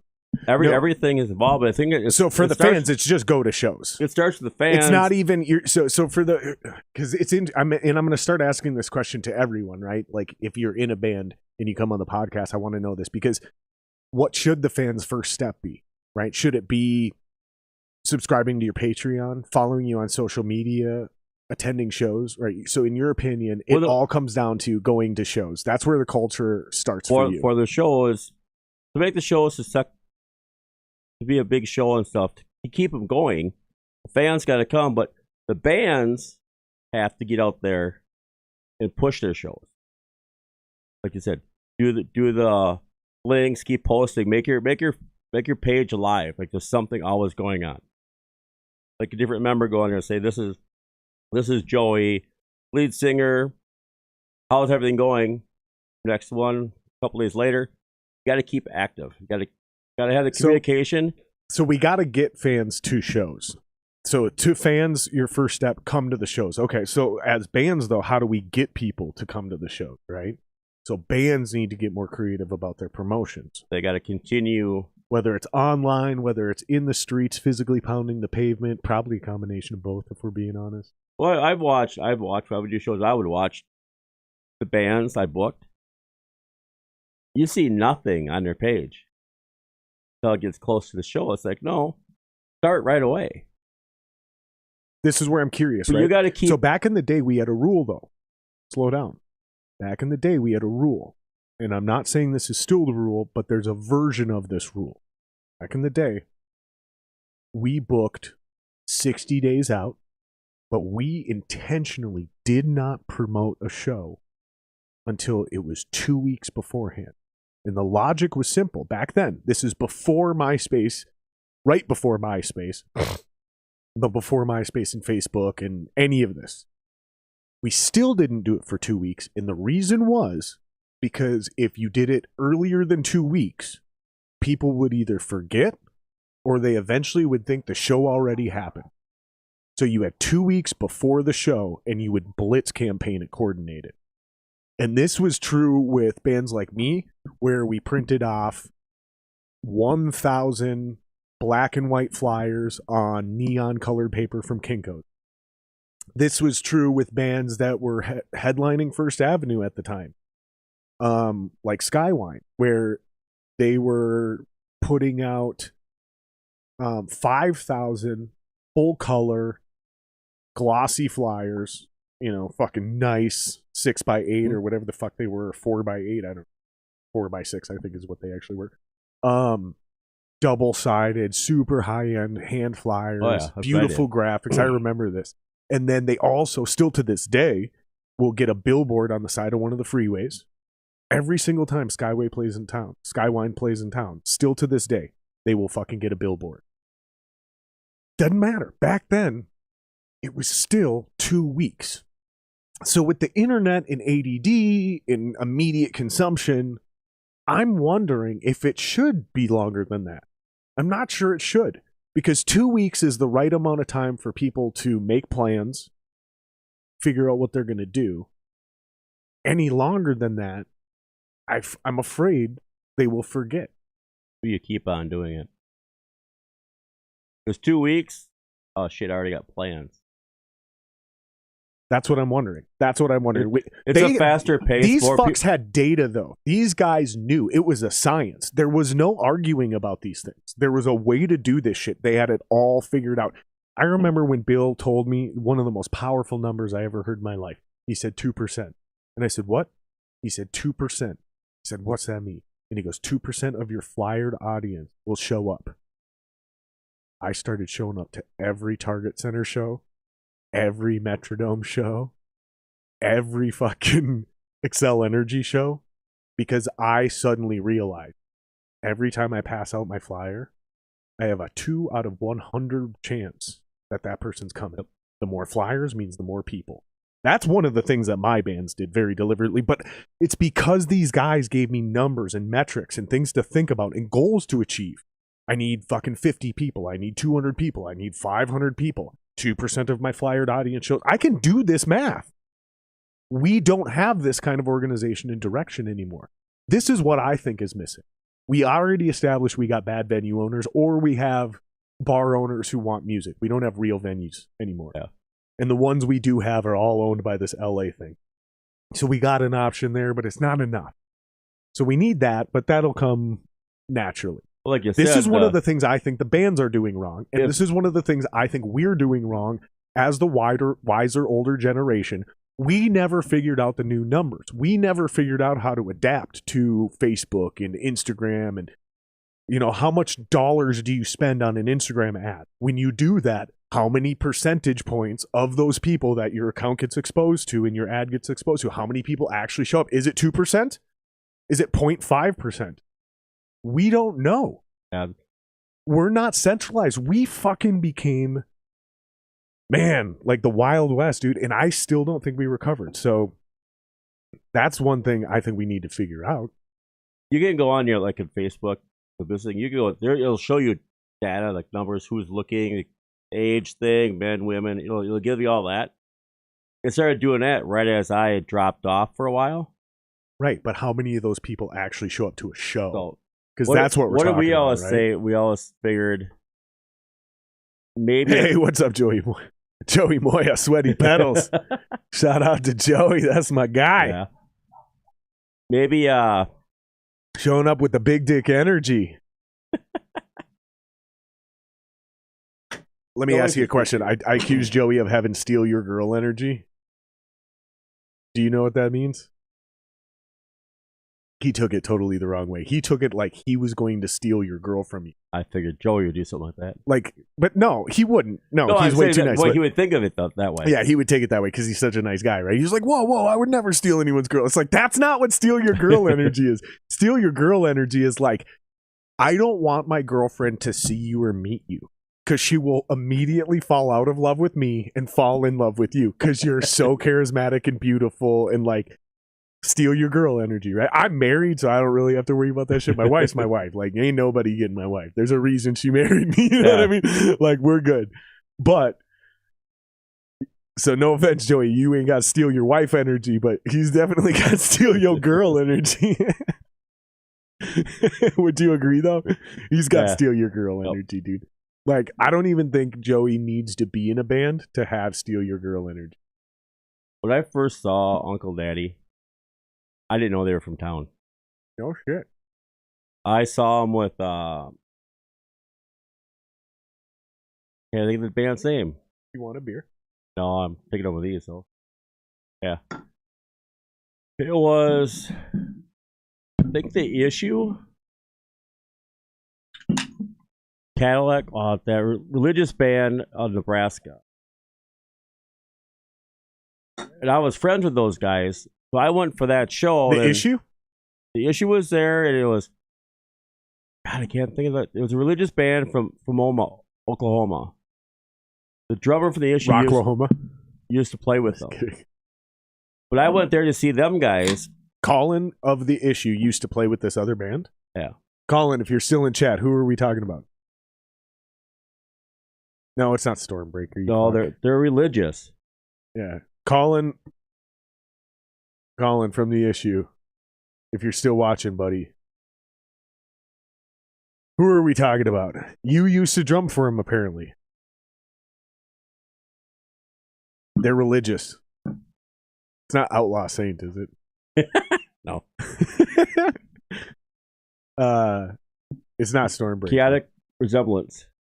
Chaotic Resemblance? Yes. That's a terrible band name. Oh, that's a terrible band name. Y'all got to change that shit, man. That's not good. That's not good. Striper helped them record their stuff. Striper's a great band name. That's not. But they were up here. I don't know how much you've watched this podcast, but I'm obsessed with band names. And like I rate every one of them. Like I just like, oh, what's the band name? And my first response is whether it's a good or a bad name. That period. Just sucks. It's just something I do. It's a tradition that started because I was an impulsive prick and couldn't figure out what I should and should not say on my own podcast. And now I just don't care. You do what you want. Now we just keep the tradition podcast going. Like, is this a great band name? That's not a good one. Uncle Daddy, Stormbreaker, those are great band names. The Issue, great band name. Via, not so much. It's a little too vague. It's too hard to find. That's the problem with Via, right? It's too hard to find on the internet. But because I think it's Via Rock, Via Roll. If you guys want to look up the shirt I'm wearing right now, it's Via Rock, Via Roll. Eric Bobeta's been on the podcast multiple times. Colin Gibbs, who was in chat earlier, he's been on the podcast. Colin drums for The Issue and just got the job for Via. Oh, yeah. So now he drums for both bands. I wonder how long that'll last, because both those bands are going places, and at some point in time, Colin will not have time. Like, it can't happen. At some point in time, he's gonna have to pick a band, because both of those bands are going places, and I don't give a fuck whose feelings I hurt right now. It's a good problem. This is a big deal, but it's a good thing, because at some point in time, Colin will have to choose, because both bands will need to be on tour at the same time, and he won't be able to do both. I take the Issue. I think it's a tough call. I like Issues. Probably one of my favorites in town. I think they have the most going in the right direction. I think with the Issue being younger, right? Like, we're building a football team. You're a Vikings fan, you said earlier, right? So like, we're building a football team. Yeah, Tom Brady's the best in the game of all time. But if we're starting a team today, I'm not starting with Tom Brady as my first pick. He's fucking 80. Like, he already retired once. You know what I mean? That hasn't changed in the music, though. Like, back to the labels, but again, they want the younger ones. Things. They want the youngers. Right. when I worked at Dory Drive, the singer was the oldest one. He told me, he said, John, this is my time. If this band doesn't make it, I'm done. Let me put it this way. I'm too old because all the other guys were in their mid-20s. Let's switch bands because I have no problem talking shit about this band. Okay. So if I have a chance right now to become the new bass player, I don't play bass, right? But let's just say I did. I can become the new bass player of, let's say, Flip, who used to be huge, like crazy big, right? Yeah. Or, I don't know, the Failsafe, okay? Right? Who's like really good on record. I seen him at one show, and I fucking lit Jesse up in text messages. I was like, y'all motherfuckers need to rehearse. This fucking transcontinental shit you're trying to pull off ain't fucking working. Like, that wasn't a good show. Tighten it up, bro. But do you go based on what Flip has done in the past, but is essentially a has-been band? Fuck Flip, fuck that whole thing, fuck Bryn Ahrens, fuck him in his stupid ass.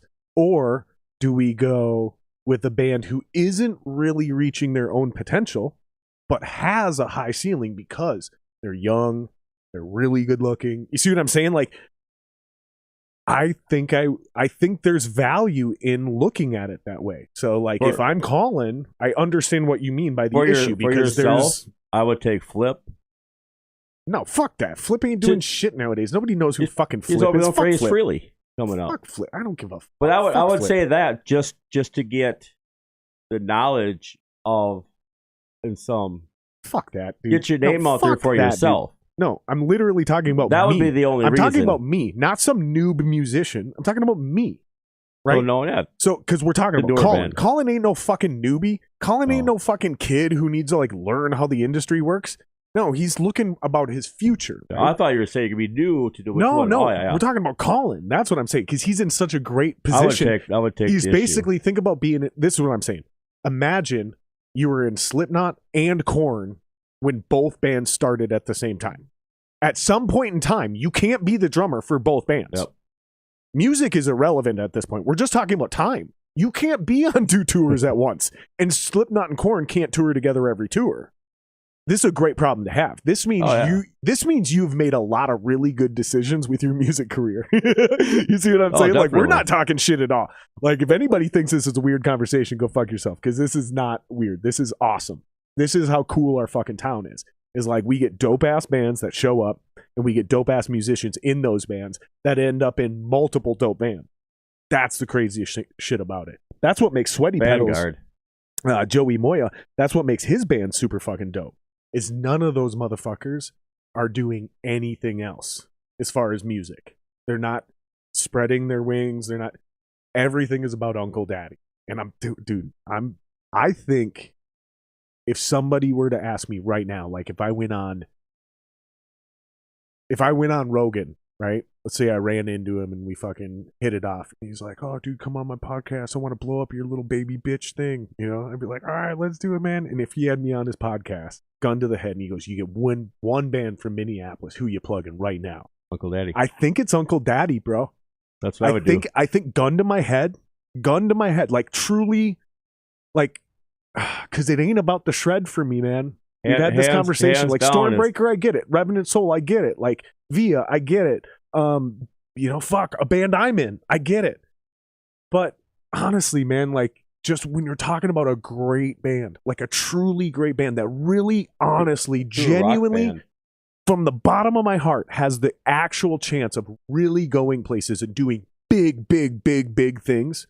Uncle Daddy. You give me one, I think I'm picking Uncle Daddy, bro. Hands down, Uncle Daddy for me. You give me first pick in the fucking music football league draft, I think Uncle Daddy is my first pick, bro. I've told that to Derek and Joy. I think that's my quarterback too. You guys need to get that next level. They'll get there. They'll get there. They're up there with Joyous Wolf and that. I mean, they're one of those bands. I would say, don't do anything different. Don't change it. Just do exactly what you're doing right now. And what's going to happen is you're going to start attracting people to your deal. And those people are going to help you bring it to the next level. do not change or aspire for anything other than what you're exactly doing right now. Don't try to evolve your music. Don't try to like suddenly get dramatically better at your instrument. Like one of your guitar players suddenly wants to start sweeping. Like, fuck off. No, you guys have exactly the perfect formula. Everything. I mean, from the music to the stage show, it's everything. It's all there. It is all everything. There. Songwriting, personal performances. Derek's just got to be home more often so they can play more. True. True. Can't argue with that. They talked about like for Rockfest, they went over huge, and they were blown away on how much people liked them. And they talked about this year coming back. They asked when. I suggested the Thursday night after party for the fact to bring video stuff, videotape it, because you get the full lights and everything, and you have enough people from last year to remind you or remember you and want to get you back. Make it for your band to make good footage. So they're gonna do the after party. No shit. But they were, I mean, it was good. I mean, they started off, and then Joyous Wolf followed. I mean, it couldn't have been a better setup than having them two. You know, it's interesting too, because like I had already had Joey on my podcast once or twice by the time they had done that. And I think it was once, and I think he came on right after that. Like I think he came on in July, after the Rockfest deal. And I just thought it was interesting because the way I met Joey was literally through social media. The algorithm was pushing him to me, like people you should be friends with, like the suggested friends list. And he had this like picture of himself that I was like, nah, fuck this. You know what I mean? For the longest time, I was just like, that's just like some guy who's in a band locally who happens to be good looking, and like, no, I'm not interested. Like, if he's actually good, if his band's dope, I'll hear about him and I'll find him that way. Because I'm old school thinking. But it just keeps fucking Facebook and Instagram just keep pummeling me with this dude, Joey Moya. Fucking somebody you should be friends with. So I'm like, fuck it, I'm gonna check this. I was drunk one night.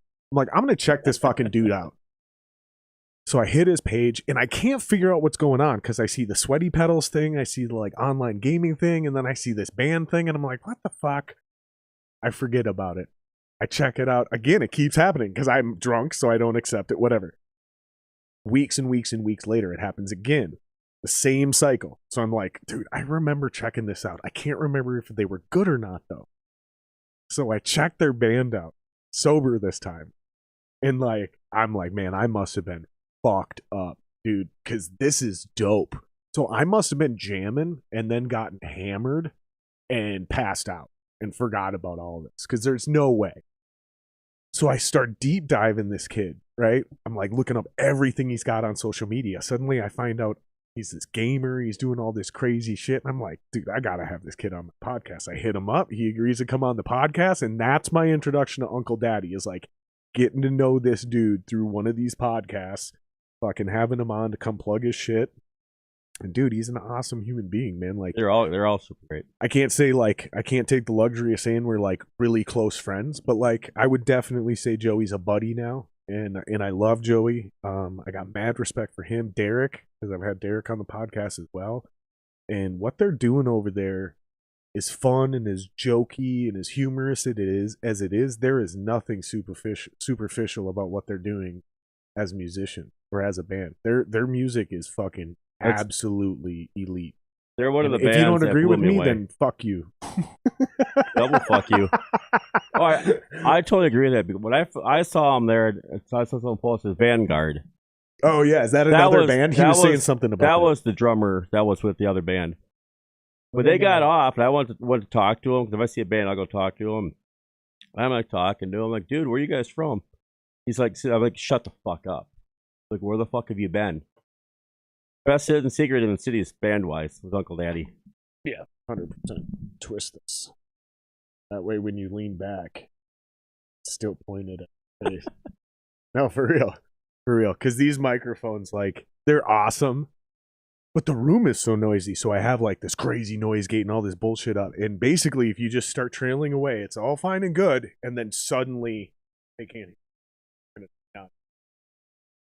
So I would definitely go Uncle Daddy.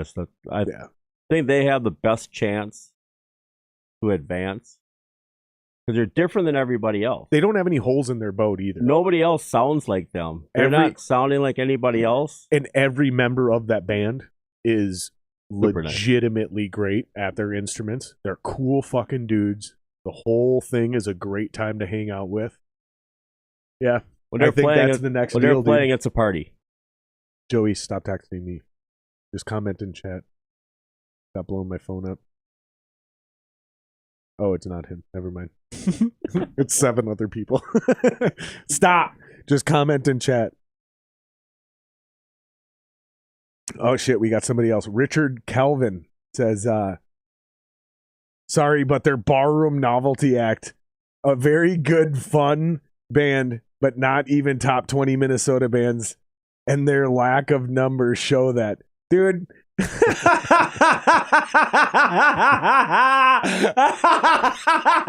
Dude. All right.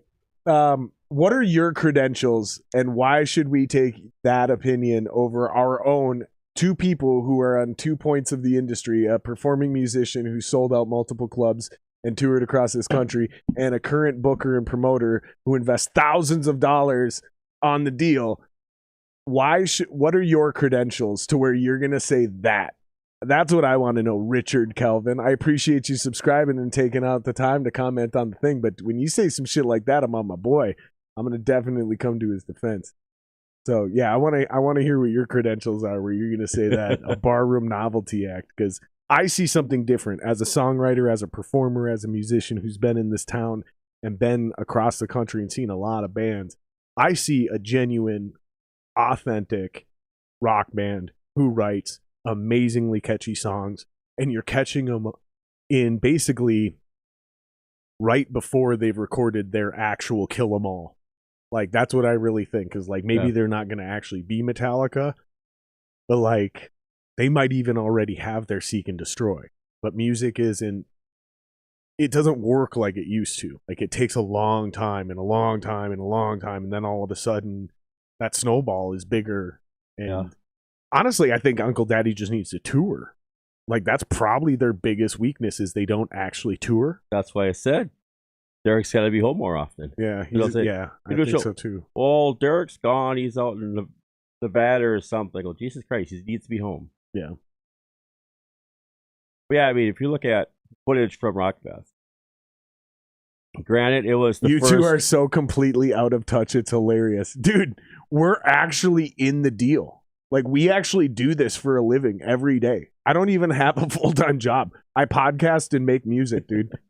Dude, like, I love people who try to do this, man. It cracks me up. Like, how are we out of touch?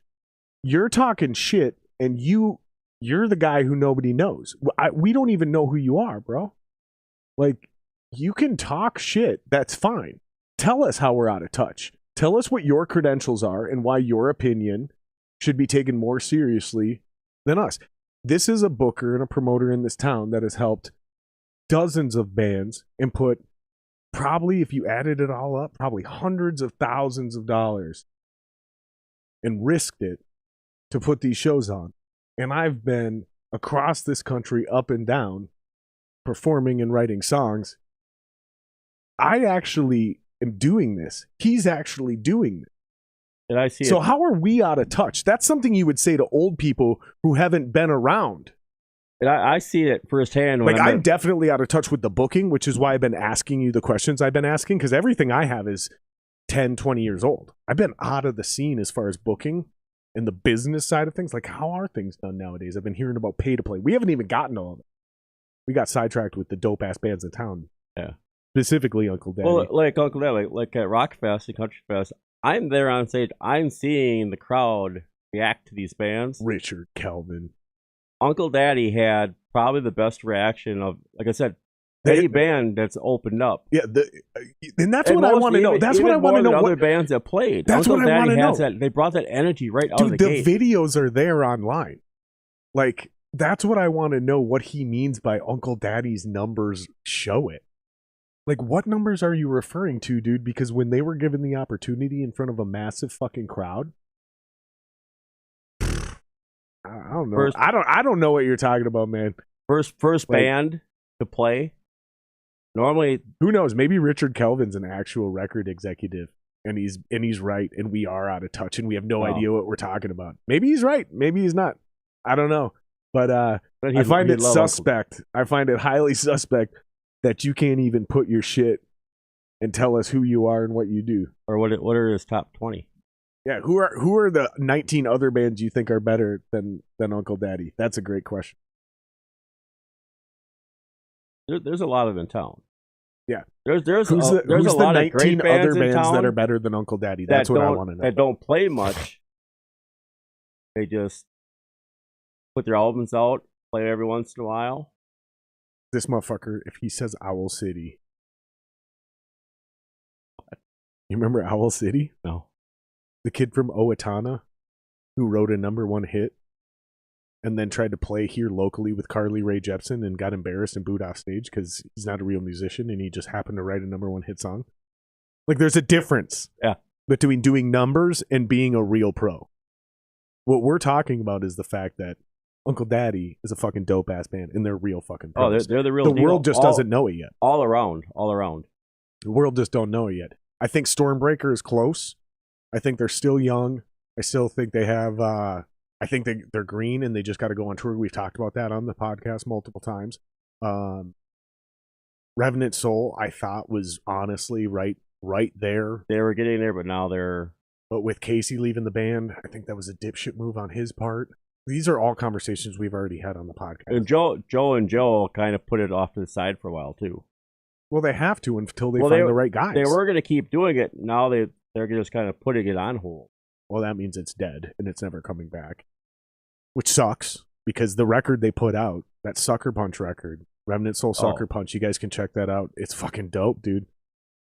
It's fucking dope, man. A Place We Call Home is an absolutely top-notch, fucking amazing song. Remnant Soul is a great, great band, especially live, dude. What they were able to do live, it's like, it's kind of the epitome of what we've talked about on this podcast a lot as well. Like, fucking that Revenant Soul record, Sucker Punch that we're talking about, Wally did an amazing job of capturing that sound on record, because that's what they sound like live. Wally does everything. Wally touches a band, makes the band. He pulls out everything out of the band, gets them to their potential. It just sucks that he's such a fucking vehement Russia supporter right now. You know, he like really thinks that, you know, that white supremacy shit. I'm just kidding. He's a good friend of mine. Everyone's going, what? You guys should all text Wally right now and be like, I can't believe you support Russia. Because a lot of people that watch this podcast know him. You guys should He's been on a few times. Do me a favor. When you watch this right now, whether you're watching it live or you're watching this on replay tomorrow or you're listening to this on audio on iTunes or Spotify, wherever you guys listen, iHeartRadio, whatever, as soon as you get this, you should find Wally online or text him directly if you have his number and just be like, I can't believe you support Russia. I just want to troll him because I think it'll be fucking hilarious, because I want to know how long it'll take him to figure out it was me. Yeah, I think it'll be hilarious, dude. I think it'll be fucking hilarious. And at the end of this podcast, when we end this live tonight, I'll text him to start it. So that's how he'll be able to trace it back to me, is that I'm the one who did it first. But I want to see how long it takes him. That's what I want to know. And how many he gets. Yeah. Because honestly, we're a pretty small podcast in the real scheme of things, but we have a lot of listeners. Like when you just measure like actual people in the world, if he starts getting fucking text messages from fucking Korea and fucking Australia and Italy and fucking like, dude, because we have global listeners. If he starts getting fucking random Facebook messages and Instagram messages, like, I can't believe you support Russia. Everyone who's messaging him knows it's a joke. He's the only one who doesn't know. What the fuck? Everyone else knows he doesn't support Russia. He's going to be like, what did I say? Like, what the hell happened? Like, is there another Wally out there? Out of context. No, but he is a great, great producer. I think the Issue's gonna end up recording with him soon. I had nothing to do with that. I've had a lot to do with putting people together. I did not end up connecting those two. It sounds like that's happening through. I'm trying to get Uncle Daddy to go record their next record with Wally. Yeah. That's who That'd be dope. I personally called Wally and talked to him. This needs to happen. Well, we need to call Joey and Derek. Well, I've already talked to Derek about it too. Well, I called Joe. I called Wally while Derek was sitting in that chair after our podcast. That's when I made that. So it's like known. And I think it's going to happen. Well, we should call Derek now or Joey now. Should we? Yeah. Just to fuck with them? Yeah. We'll see if we can pull it. I don't think Derek's going to answer. Joey probably's already busy again. Joey back in town. Let's see. Oh, I got a bunch of people texting me. Shit. Let's see. See, the issue is doing videos too. They got that going for them to help them escalate. Oh, that gets cool. Okay, so let's go. Who should we call? Should we call Joey? Let's see if he's going to answer. I doubt he's going to answer.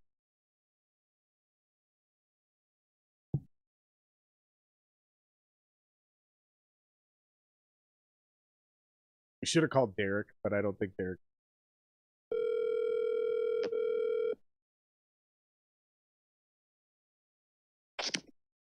What up? What's up, slut? What's up, bitch? What's up, baby? What are you doing? What up? We're on the podcast. We decided to call you live. Hey, did you get a hold of Wally to set up your recording? What's up? Did you get a hold of Wally about setting up your recording for your next album? I haven't first. I don't did it. Well, get on it. Fuck, I think you're right, man. No, I we are have right. a question. Did you fuck Richard Kelvin's wife?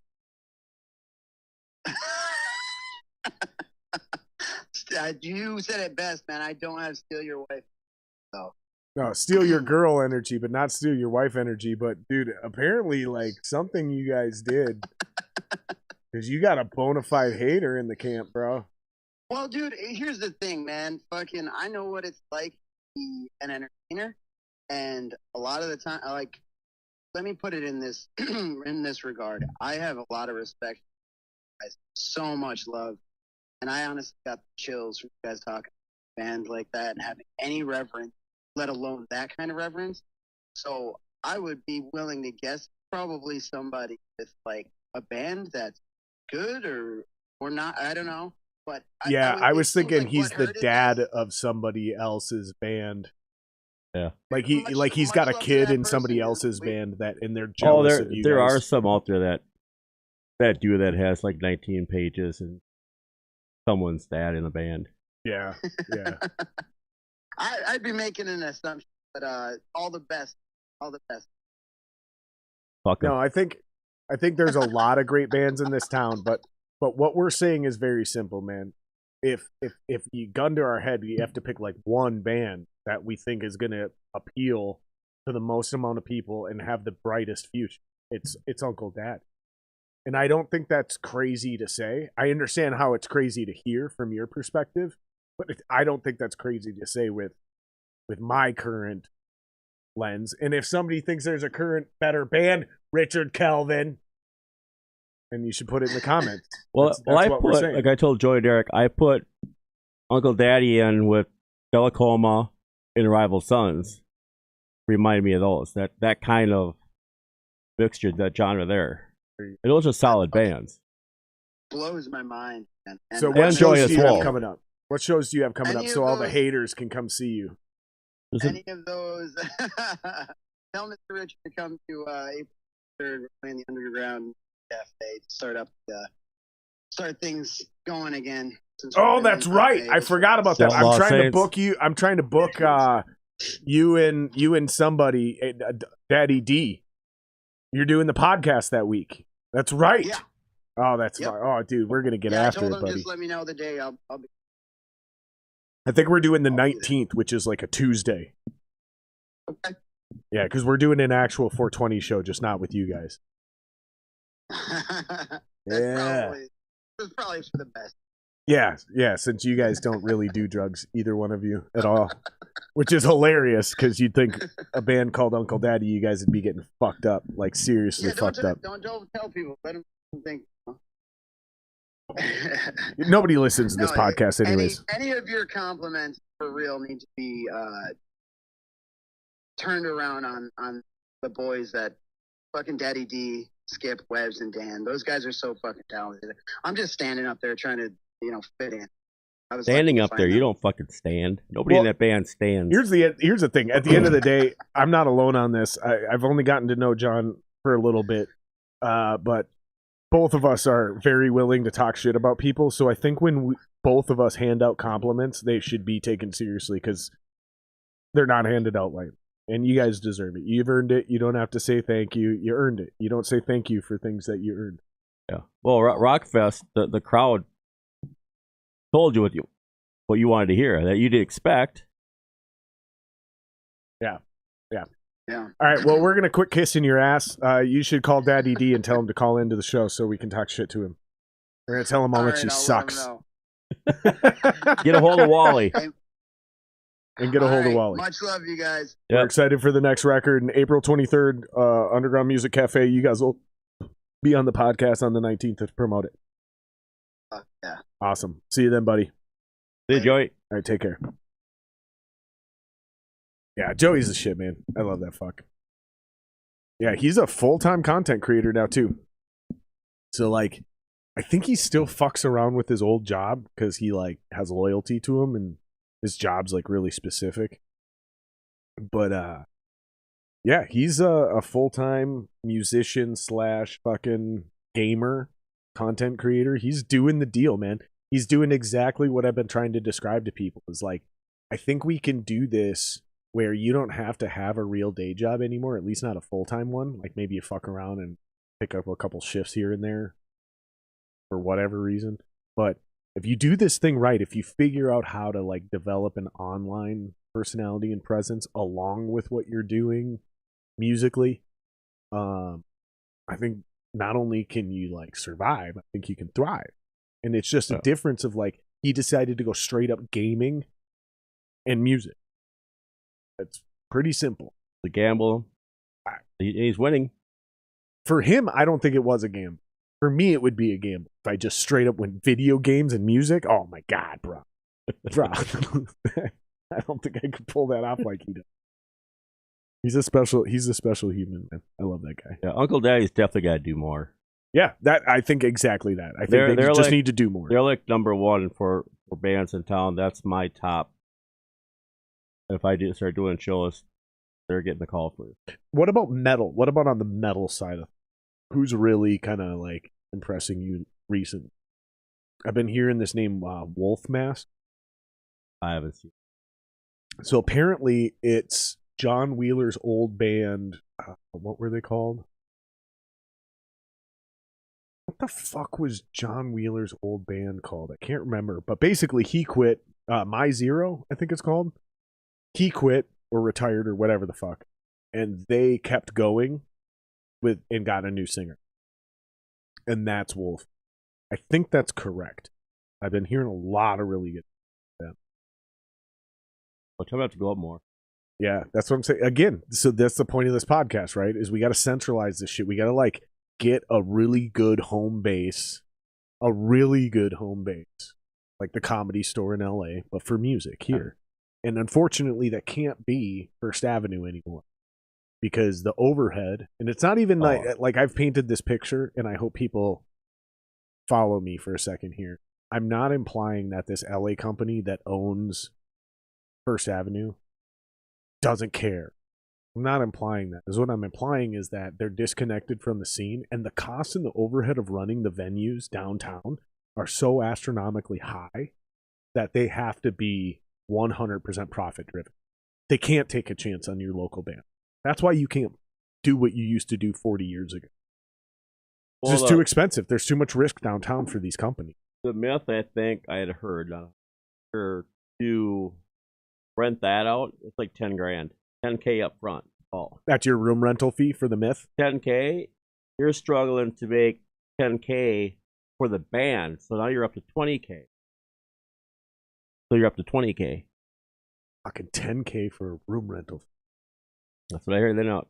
Yeah, and then your band might be 15, 20 grand. So that means your nightly nut is 30 grand, which means if we do the math, you have to pull a minimum of 36K through the door because you don't get the bar.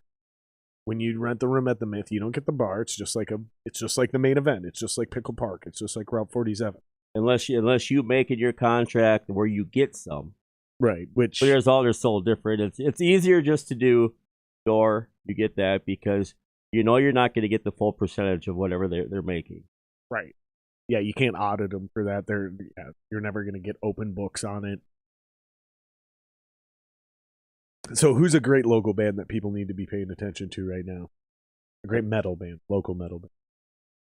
I haven't seen a whole lot of... Because we talked about Uncle Daddy pretty the metal stuff, I haven't seen a whole lot. I mean, other than like the issues and Uncle Daddy and stuff like that.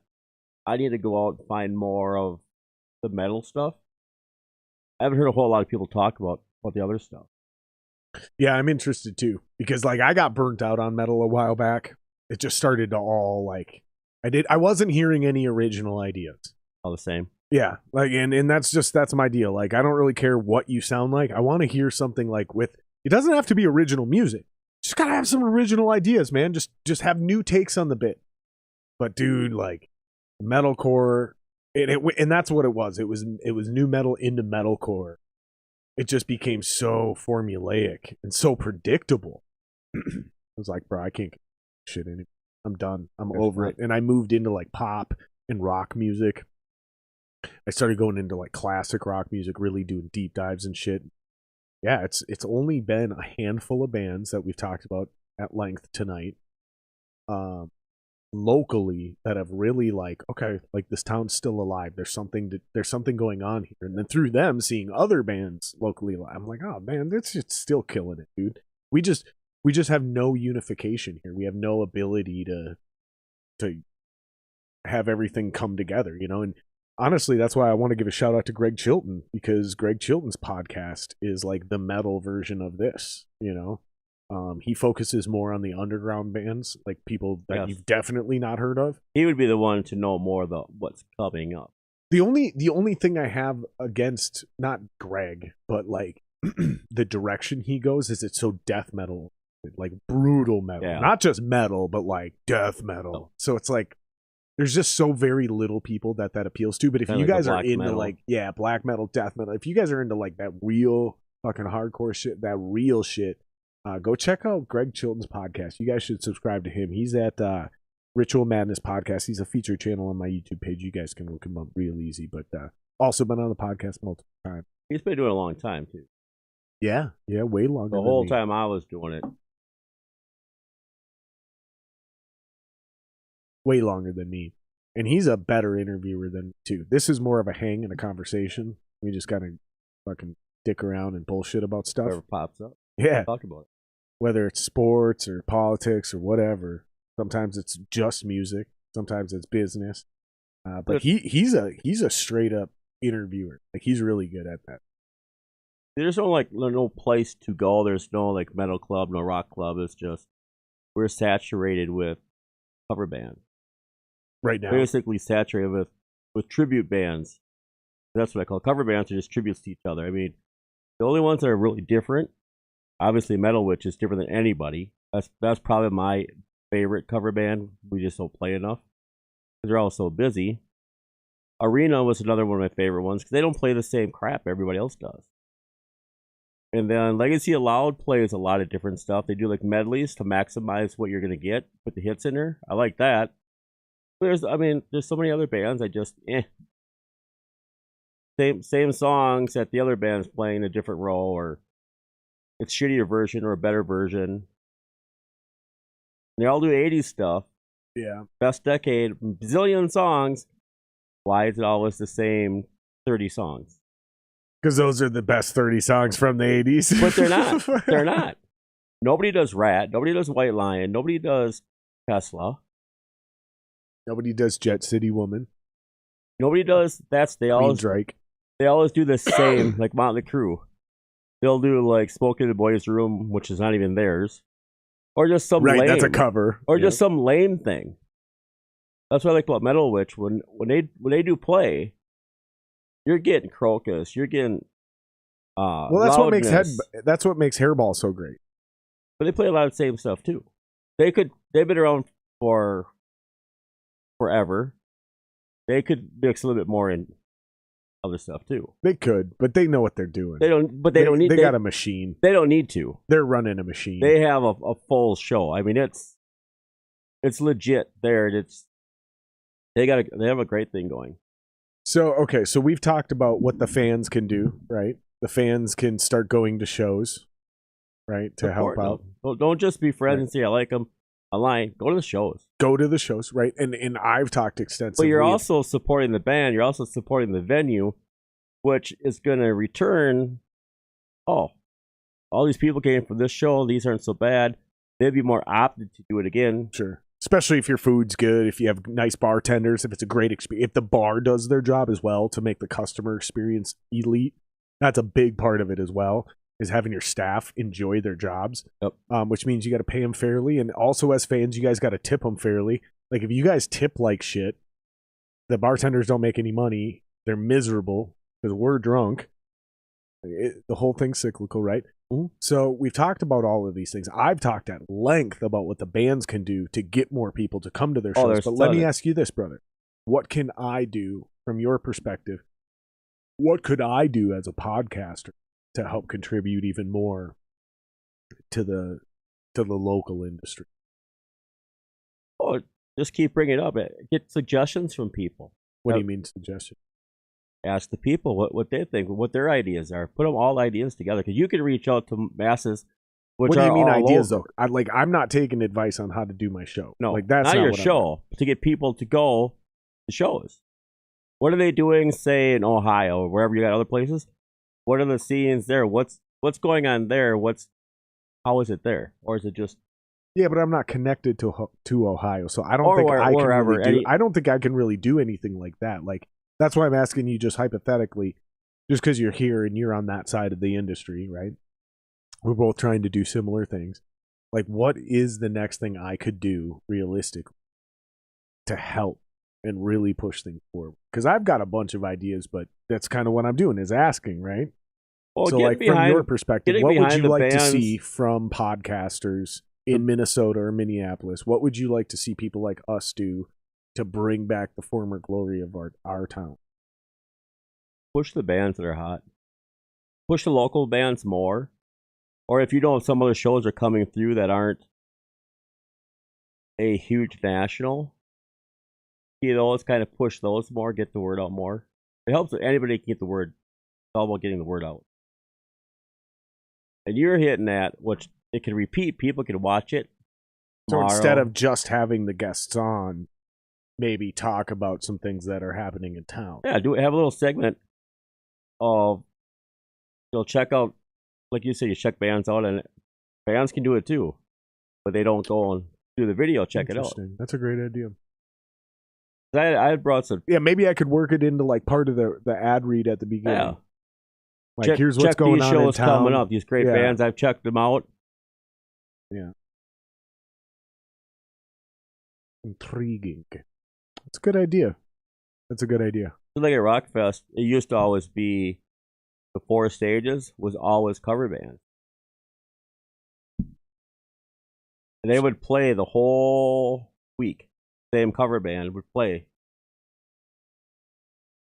And then years I started booking in there. Actually, I'd fallen by a national touring band. Miss Crazy out of California. Dive bars for life. Pretty much. I mean, definitely dive bars are dope. What we unfortunately have is a lot of sports bars that just happen to have live music. That's the problem. The live music is like an afterthought. We don't have a rock club. Yeah. I mean, we've established we do, but it's not. It's not easily accessible. We need a venue that people can get at and get into, and like how your boy has the Thursday night jams at Main Event. It's a cool idea. It's a cool idea.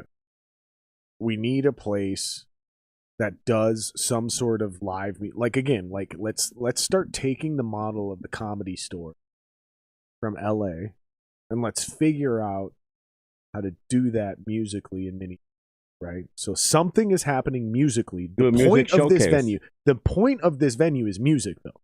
The main thing we do is music. So every fucking night of the week, there is music. Mm-hmm. So if we do it right, we have sold out crowds on Monday nights, like the Comedy Store, on Tuesday nights. And we don't need to have 30 million people like LA in order to do this. Yep.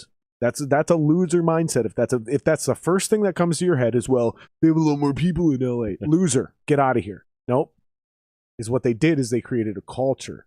They started fostering and nurturing young talent, and they provided them structure and a ladder to climb, figure out the industry and their act and their art, and provide them an avenue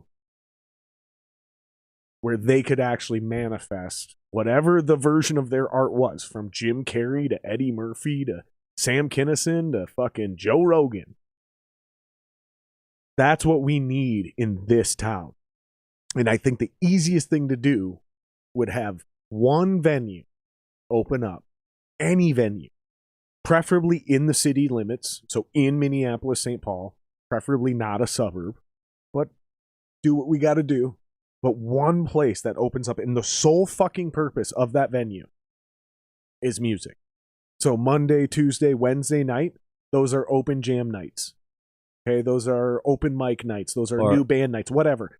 And then on the only time it's not is because a national act comes through, a legit national act. Yeah. Right? So the venue's got to be big enough to draw real acts, but small enough to where locals can fill it. So you make 3,500 tops, like I said, a First Avenue kind of vibe. Right? Even with a side room. And then you gotta have like that Thursday, Friday, Saturday night. If it's not filled up by a national, we gotta have a unified, organized line almost of local bands to local bookers and promoters that can actually organize the right collective of bands like Joe, Bill, and Shannon used to do in this town 20 years ago. There's a reason leadership is necessary. This is why I don't vibe on a political level. On a level, oh my god, dude, I'm officially getting drunk. I just said vibe on a level. This is why I don't vibe on a political level with like the libertarians who go like full anarchy. Because like, no, dude, we need leadership and structure. Because we all saw what happened to the local music industry when we lost our leaders, our bookers, our promoters. Anarchy happened. The scene collapsed, and it's never recovered since. Is what we need is not dictators and gatekeepers. We need leaders, we need motivators, and we need people that can provide clear instruction. Here's the next thing you need to do to make it to the next level. And that includes people who've been around for 20 years and new people, young people, who have the ability to design bots and toys that run around on the internet and gather data for us. Analyzing both things. And then coming down to hard numbers, simple numbers. If you want to open the show, you better be able to draw 50 people. If you want to move to second on the bill, you better be able to draw 200 people just to see you. So on and so forth, right? 2% of your flyered audience showed up. That's what I think we need to do, man. I know it sounds a lot and it sounds overwhelming, but like, it's the modern age. It would be easy enough to have someone that can get that data. Nashville figured this out. LA figured this out. New York figured this out. But there are no people in Minneapolis that gave a fuck enough to figure it out and pass that knowledge on. But we all have pieces of this puzzle. Let's just work together to fucking build a picture. I don't think this is fucking rocket science. You gotta get the venue. I mean, it's easy. I don't think this is rocket science, and I don't think this is some hippy-dippy, lovey-dovey bullshit. Like, pick your selfish motive. You want to be famous, you want to make money, you want to get bitches, whatever your deal is, fine. That's what you're getting out of it. Cool. What do you have to help all of us get more of whatever it is that we want? Because most of us just want to make a decent living where we can raise our family, fucking build our future, send our kids to school, and do it only playing music or things that are affiliated. You know, like maybe you still got to have an Instagram thing where you do dumb shit. Whatever. You're still a musician. The point is all of us want to be in a position where we can get rid of our day job. And right now, the sad thing is in order to do that, you pretty much have to move to New York, Nashville, or LA. Even though the only one of those towns that's actually better at it than us is Nashville. Like, dude, we run circles around New York. We run circles around LA. Minneapolis is the greatest music town in this country other than Nashville. Yeah, but we just don't know how to make money because we don't appreciate our own value. That's one of the things I wanted to have you on, is to like make money part of the discussion. My biggest issue was the club owners. Right now, that's what's currently plaguing us, and we've talked. And that was like five years ago. Like I said, when Povs and Pickle Park were open,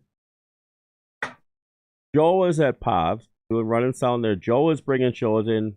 I was helping Joe. It was constant back and forth. Those two bars were constantly had bands. Oh, Coon and Noon, yeah. Coon and Noon, that was no, dude. I already know long about Coon and Noon. I played shows with Coon and Noon back in the day, dude. Yeah, Neil was one of those guys who like taught me what you did if you actually cared about your band. Neil was one of the hardest working people in town, the lead singer of Coon and Noon back in the day, and then eventually he gave up his own job. So also lack of ego, gave up his own job to can't remember her name, but some chick. No, I know a lot about Coon and Noon, dude. That's old school shit you're referencing right there. Like, I actually played in a battle of the bands against Coon and Noon, beat them in one of the rounds I was in as one in my very first band. Yeah, I can't remember who was in what rounds, but it was like we beat Epicurean, we beat Coon and Noon, Aberrance, and one or two other bands. I don't remember. I think there was 3 bands on each show, so I should have beaten 2, so I should have 4 on that list. And then we made it to the finals and lost to -3 in Banehinge. Yeah. And ironically, Dalton, who is on one of my songs on my album, was a guitar player for -3. And also, ironically, Banehinge eventually turned into Buried by Hope with a new singer. Jeremy Montoya was the singer of Buried by Hope, who is now the singer on my project. So basically, in a loosely affiliated way, the 2 bands I lost to in that Battle of the Bands finals, 2 musicians from each of those projects are affiliated with my current project right now. That's 20 years ago. That's fucking crazy. I just realized that right now. Holy fuck, dude. That's intense. Well, you don't see like a lot of bands like back 5 years ago. We talked about Emergent. Another one we haven't talked about was Vaudeville. Those were the top 2 drawing bands in town for a while. And neither one of them are around. I managed Vaudeville. When? I was Vaudeville's manager for a very short period of time. They fired me.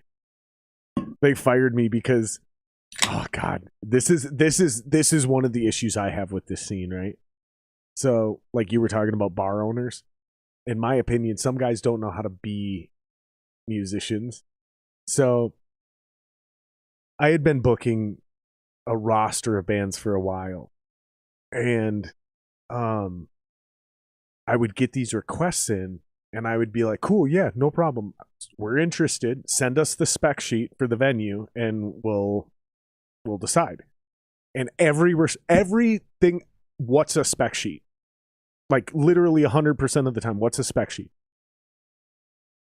So I would explain to them what a spec sheet is. So all of a sudden I get this request for this band that wants to book their own CD release party, but they want Vaudeville to actually be the headliner, right? Or it doesn't matter if they wanted them to play third and these guys were headlining, or if they wanted Vaudeville. It doesn't matter, right? And so I was like, cool. Do you guys know what a spec sheet is? And I was expecting them to either say yes or no. Because every time I said, send me the spec sheet for the venue, I got, what is a spec sheet, right? I was like, do you guys know what a spec sheet is? And I should have typed, if not, here's what it is. Or if so, send it to me. If not, here's what it is. Dude, all of a sudden, I got a call from the vaudeville guy. Like, why would you respond so shittily to ... And I was like, wait, what? And they were like, we know these guys. Like, we're good friends with these guys. And, like, they're super pissed off right now because you're, like, condescending them. And, like, yeah, they took it as, like, do you know what a spec sheet is? It's like, that's not my fucking tone right now, dude. Yeah, and basically that snowballed into me getting fired. Because everyone in this town is a bunch of fucking amateurs and doesn't know what a spec sheet is. So I get conditioned and I get frustrated. So finally I'm like, do y'all know what a spec sheet is? And that created a confrontation. And it was just like, are you fucking kidding me right now? This is hilarious. Yeah, this is some bullshit. Like, eventually I'm going to have Chris on the podcast because we're cool now. Gummy? Yeah. Eventually he's going to be on the podcast. We've already talked about it. It's just a matter of when.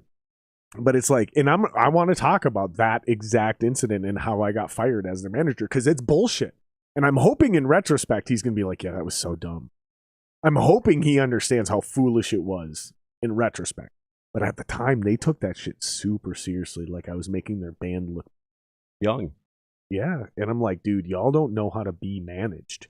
Like that. And that's what I read. That's why I immediately got out of the music management gig. Was it's like, dude, finding a band, not only are they good enough, not only do they have the work ethic, not only do they have the drive, because work ethic and drive are two very different things, but do they know how to be managed? Do they even know what they're looking for in a manager?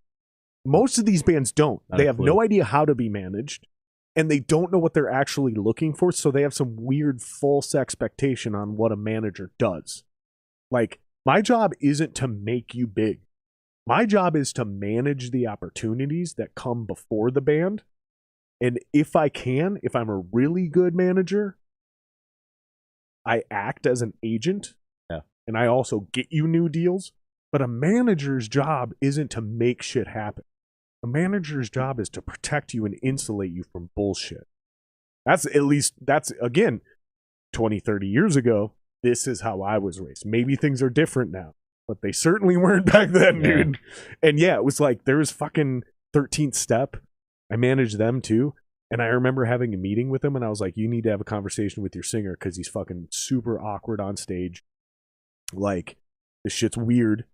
Like, maybe we need to get some classes, you know, and help him, like, learn about, like, stage presence and charisma, like, you know, like you would an actor. I was like, I don't know what we need to do, but this is a problem. I'm telling you, I'm seeing. Watch these X amount of bands. You know what they did? What they're doing. You know what they did? They kicked him out. That's not what I advised them to do as their manager. They kicked him out of the band, and then they brought in a girl.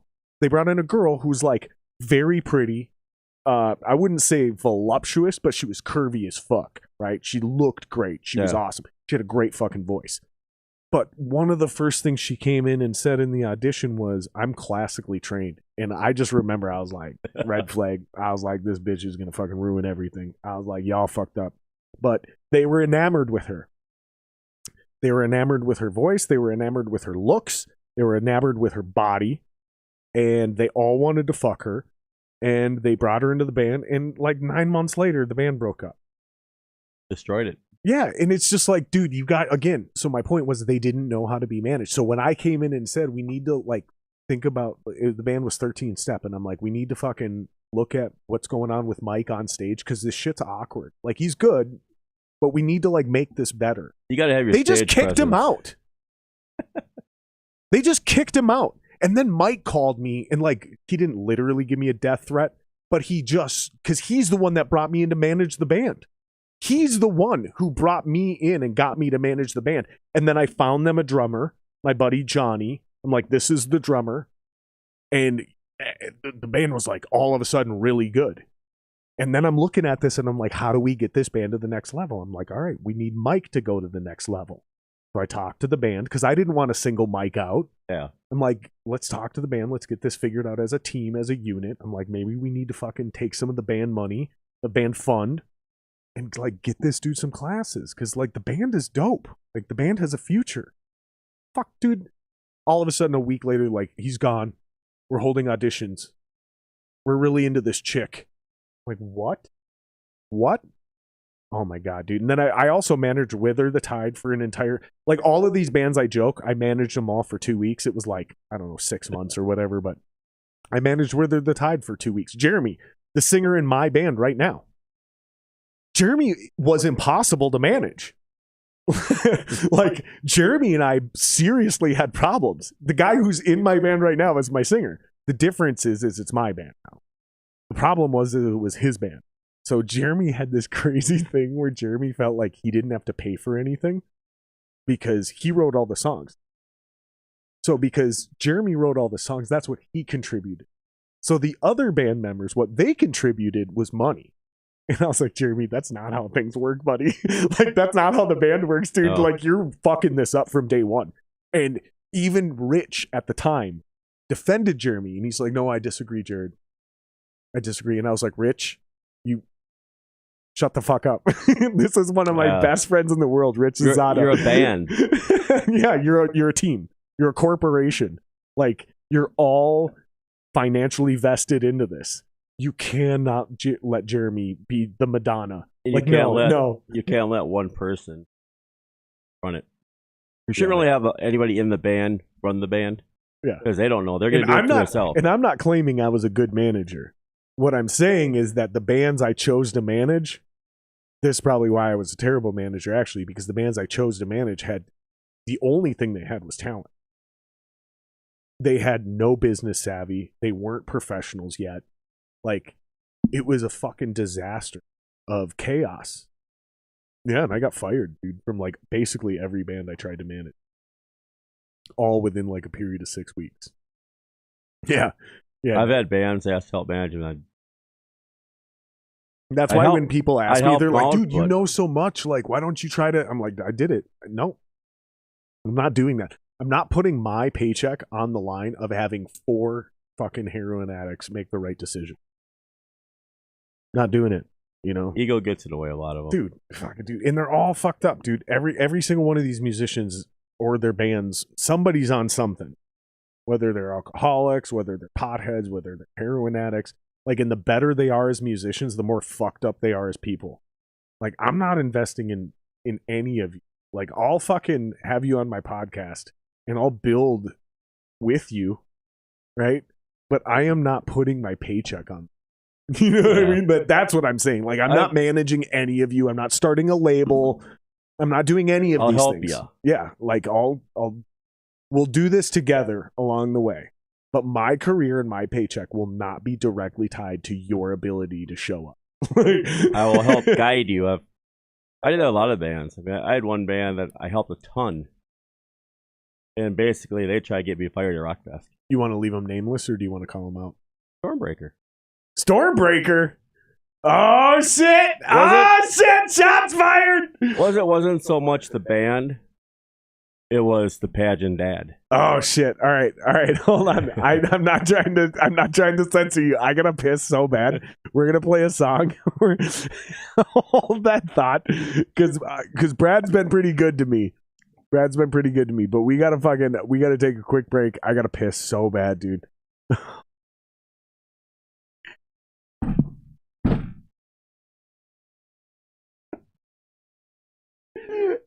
Oh my god, dude, this is so awkward. I have to piss. I'm sorry, you guys. This has to happen. We're gonna play a song. It's one of my songs. I wrote this song. It has programmed drums. I'm currently about to finish the real drums for it. While he's producing this. Oh man, this is a riot. All right, we'll be right back. I gotta piss.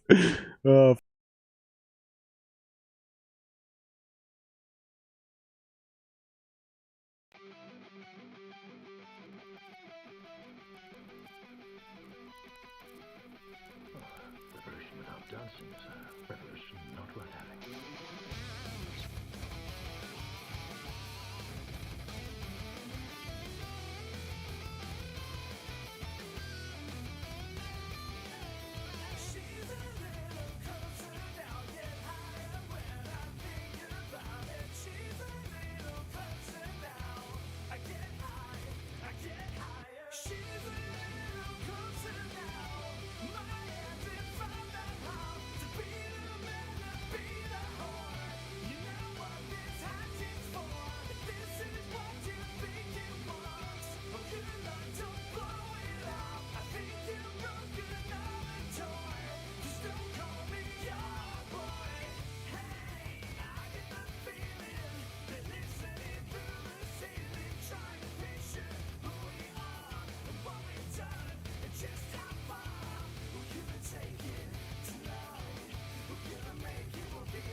Do we have sound back now? Oh my God, do we have sound back now? We got sound back now. All right. God damn it. See, I told you something goes wrong every podcast. Yep. One thing, one dramatic thing. Yep. Fucking OBS, man. Ugh. Oh, the whole COVID thing's really backed things up too because they don't want to pay. Before they didn't want to pay, you could get something. Now it's like door deals is all they want to do, which is good if you get 100% of the door. Yeah.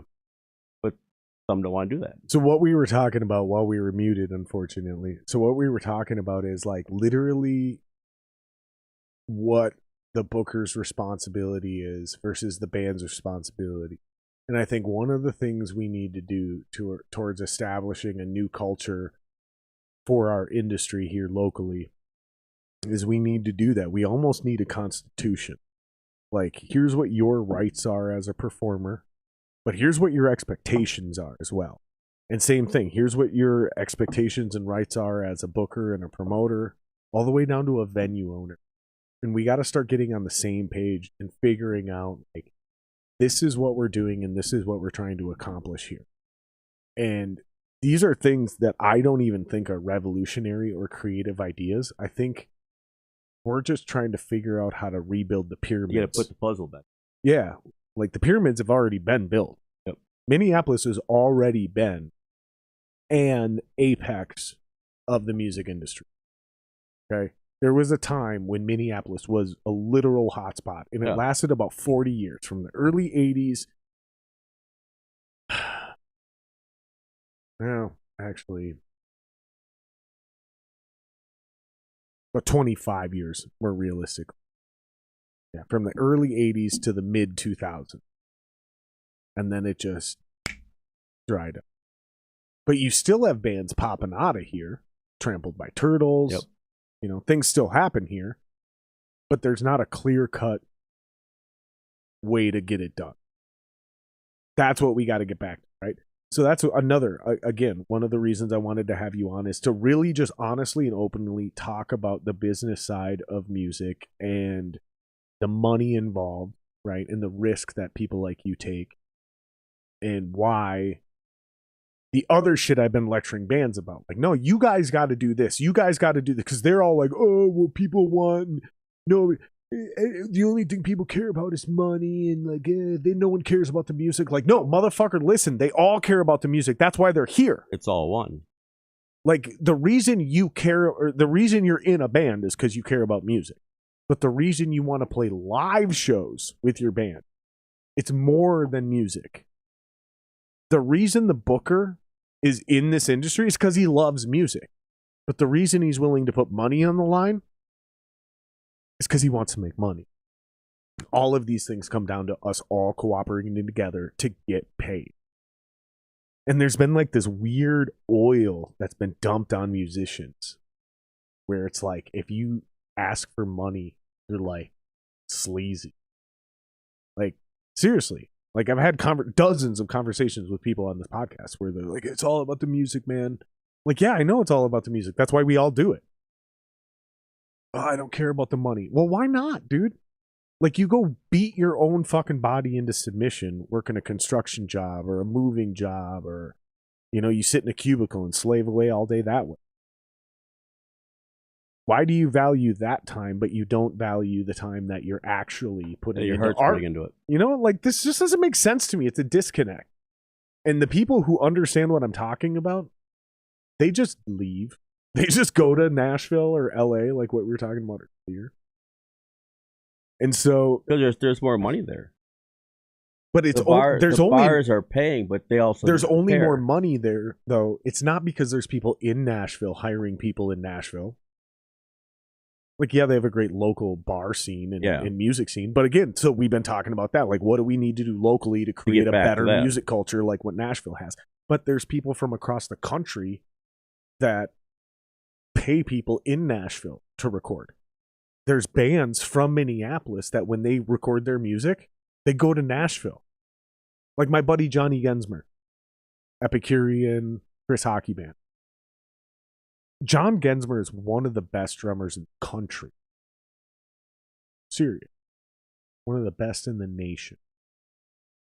It's not even an exaggeration. Anybody that knows John Gensmer will be like, oh, fuck yeah. Oh, 100%. He's one of the best I've ever heard, period. And we're all touring musicians. So what I'm about to say means a lot. When Chris Hockey decided to record his record, they went to Nashville. John wasn't invited.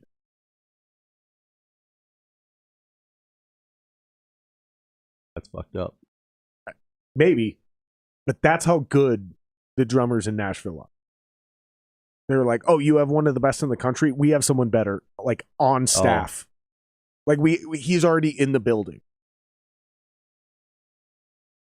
Like, that's how good that... Do you see what I'm getting at? Mm-hmm. Like, that... We need to take ourselves more seriously. We need to invest in ourselves. And people like you are willing to do that with your fucking money. But people like us, maybe not me, but musicians, band members, performing musicians, don't appreciate and don't take people like you seriously. And we think your money is like monopoly. Oh, no. Oh, you just got more of it. No, you fucking don't. No, it's not. And every time we lose somebody like you, the scene gets weaker. The last... As bands, we need to become more profitable so people like you last. And if people like you last, everybody, you start running your mouth to other people with money. Bro, I'm making money in the music industry. What do you do for a living?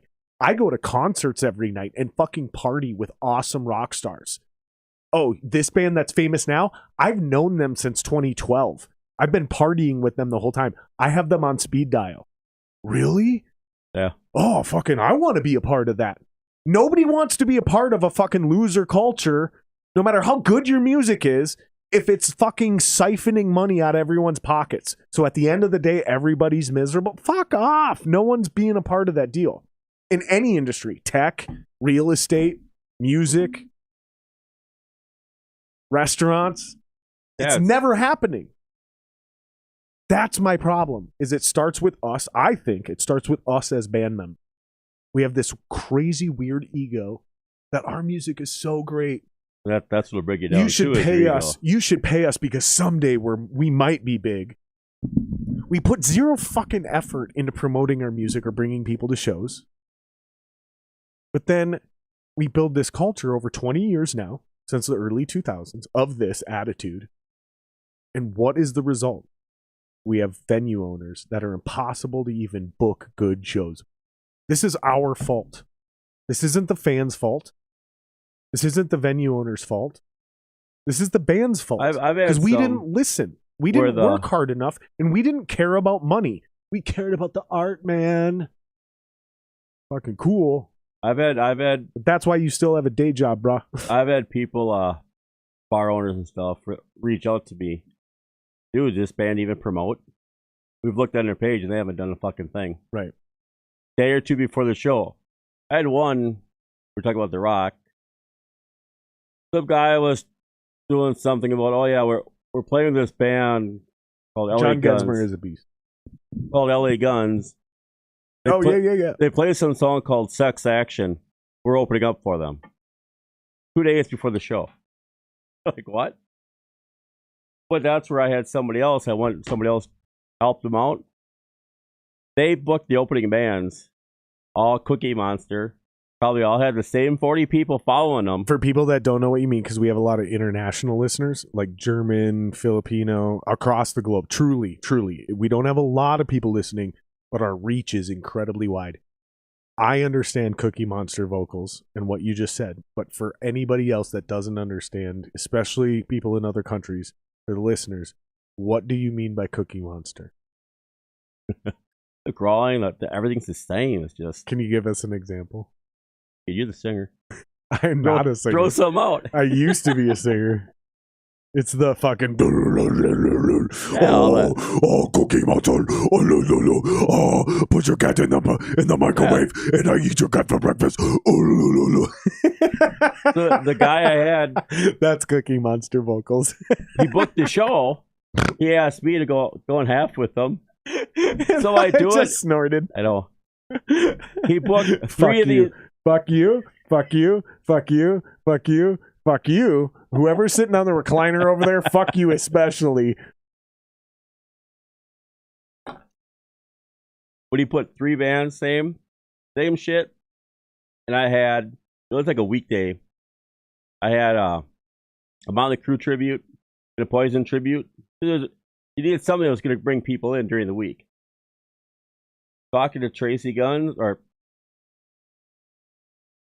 like, I'm so sick and tired of doing these shows that these young bands, Cookie Monster bands, open up for us. They don't even know who the fuck we are. And I told them. So you got him Stormbreaker. No. This was years ago before Stormbreaker. When Stormbreaker was 9. When the members were 9 years old. If they were still that. But I think Logan probably wasn't even born then. I get you. Anyway, so continue on with your So story. Tracy's like, I told him, I go, yeah, I had a Motley Crue and Poison tribute because that would have been perfect. Lost money, and the guys walked around and goes, yeah, I should have listened to you. Well, yeah, you got 3 bands that probably brought the same crowd. So they brought 20 people between the 3 bands. I feel like I need to get better as a host at... I've been called out on this before. What you and I are talking about, you and I are speaking a language right now that you and I understand. Oh. Right. Oh, careful, buddy. Careful behind you. That guitar. Still fine right now, but yeah, basically you and I are talking about things in a way that very few people understand. This is a very niche conversation, and I feel like I need to do a better job as a host of like dumbing these things down so everybody, even just the common listener, can understand these things. But I mean, I understand we've tried to do that as well. Like, as a fan, it's because the whole thing is cyclical. Like, you guys gotta come out to shows. If you guys don't come out to shows, no one gets paid. That means bands go broke. Like, literally, because you gotta think of it from our perspective as musicians, right? As musician, and luckily, I've never, ever had this problem.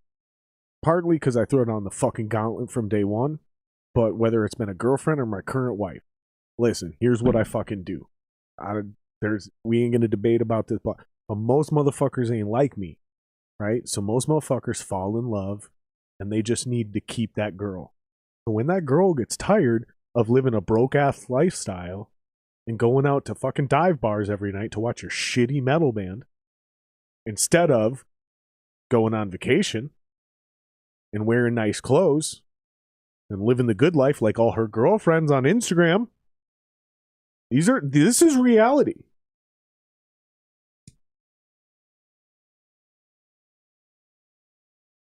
Motherfuckers need to make a choice. That's what they feel. Can't afford to do this anymore. I got a kid coming.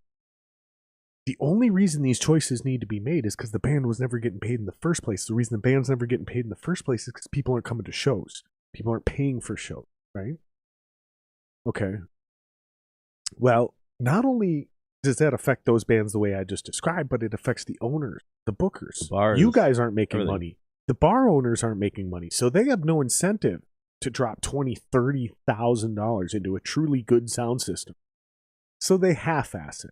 They go, we don't really make that much money, so we're not going to buy the $30,000 sound system. We're going to buy the $10,000 sound system from Guitar Center.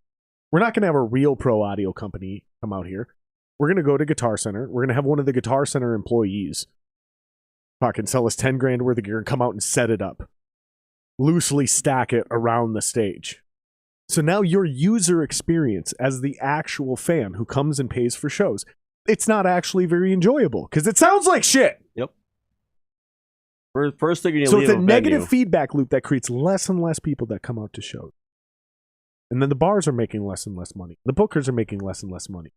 So there's less and less people inspired to get involved. I'm on the edge. I want to do it again, but I don't want to do it. But I'm going out east. Talk to a friend of mine, Brad Lee. That's the shirt. He does a Free lot plug. Hold on. We'll switch the cam. Hold on. Go ahead. Give him a plug. of Brad Lee Entertainment. But he's done a shitload of shit. That was a free plug. The next one's $5,000, Brad. Just so you know, buddy. But we're gonna talk, and he wants to do shows here in the city. I think we can make it happen. We just got to get the right people. We just got to get the right people and the right bands involved. And then it needs to be a unified, surgical, like the German Blitzkrieg, right? That's what our promotional campaign needs to be like. We need to like really start zeroing in. I think that this is the real first step that all of us can do together. The real first collaborative step. When we're actually doing a show, right? All 4 bands, the promoter, the venue owner, operate like the German Blitzkrieg. From multiple fronts, multiple levels, precision timing, overwhelming force. We promote that show. And that's the first step to getting the people to come out to the show, to discover your band, to discover my stupid ass podcast, whatever. This is stuff Brad does.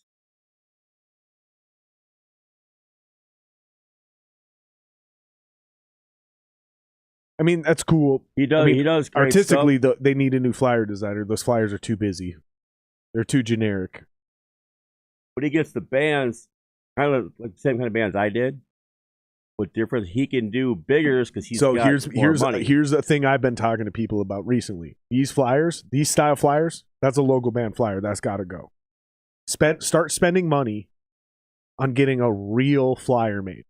Stop making flyers on your own, as you guys are the bookers and promoters, and you're doing this. You fucks are making these flyers. Stop. Go hire Justin Boney from Narwhal Productions. Go hire these real graphic designers to make you a real fucking promotional flyer. Give a shit about your own promotion as much as you're asking the bands to give a shit. Because a lot of you guys, and this is podcasts included, a lot of you guys are making flyers and digital promo that looks like shitty local bands. That's one of the big problems. That flyer, his flyer, shout out to you, dude. All the hard work you're doing. But if I'm going to maintain any semblance of integrity in what we're talking about, that flyer sucks. As soon as I see that flyer, I'm not interested in that show. I don't even need to read a single band name on that flyer. The way it's laid out, the presentation of the whole thing, I'm out. Yeah. That's a shitty local fucking deal. I'm not interested.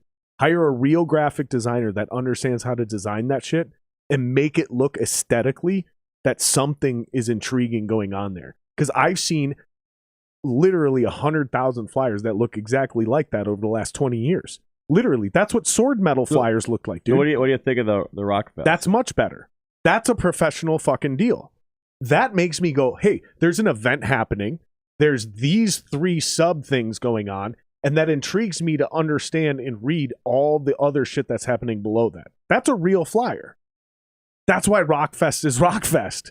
And that's why everybody else's fest is bullshit. You see what I'm getting at here? So if we're going to be critical of these bands and we're going to ask fans to come out, we need to take the first step in presenting ourselves like real professionals.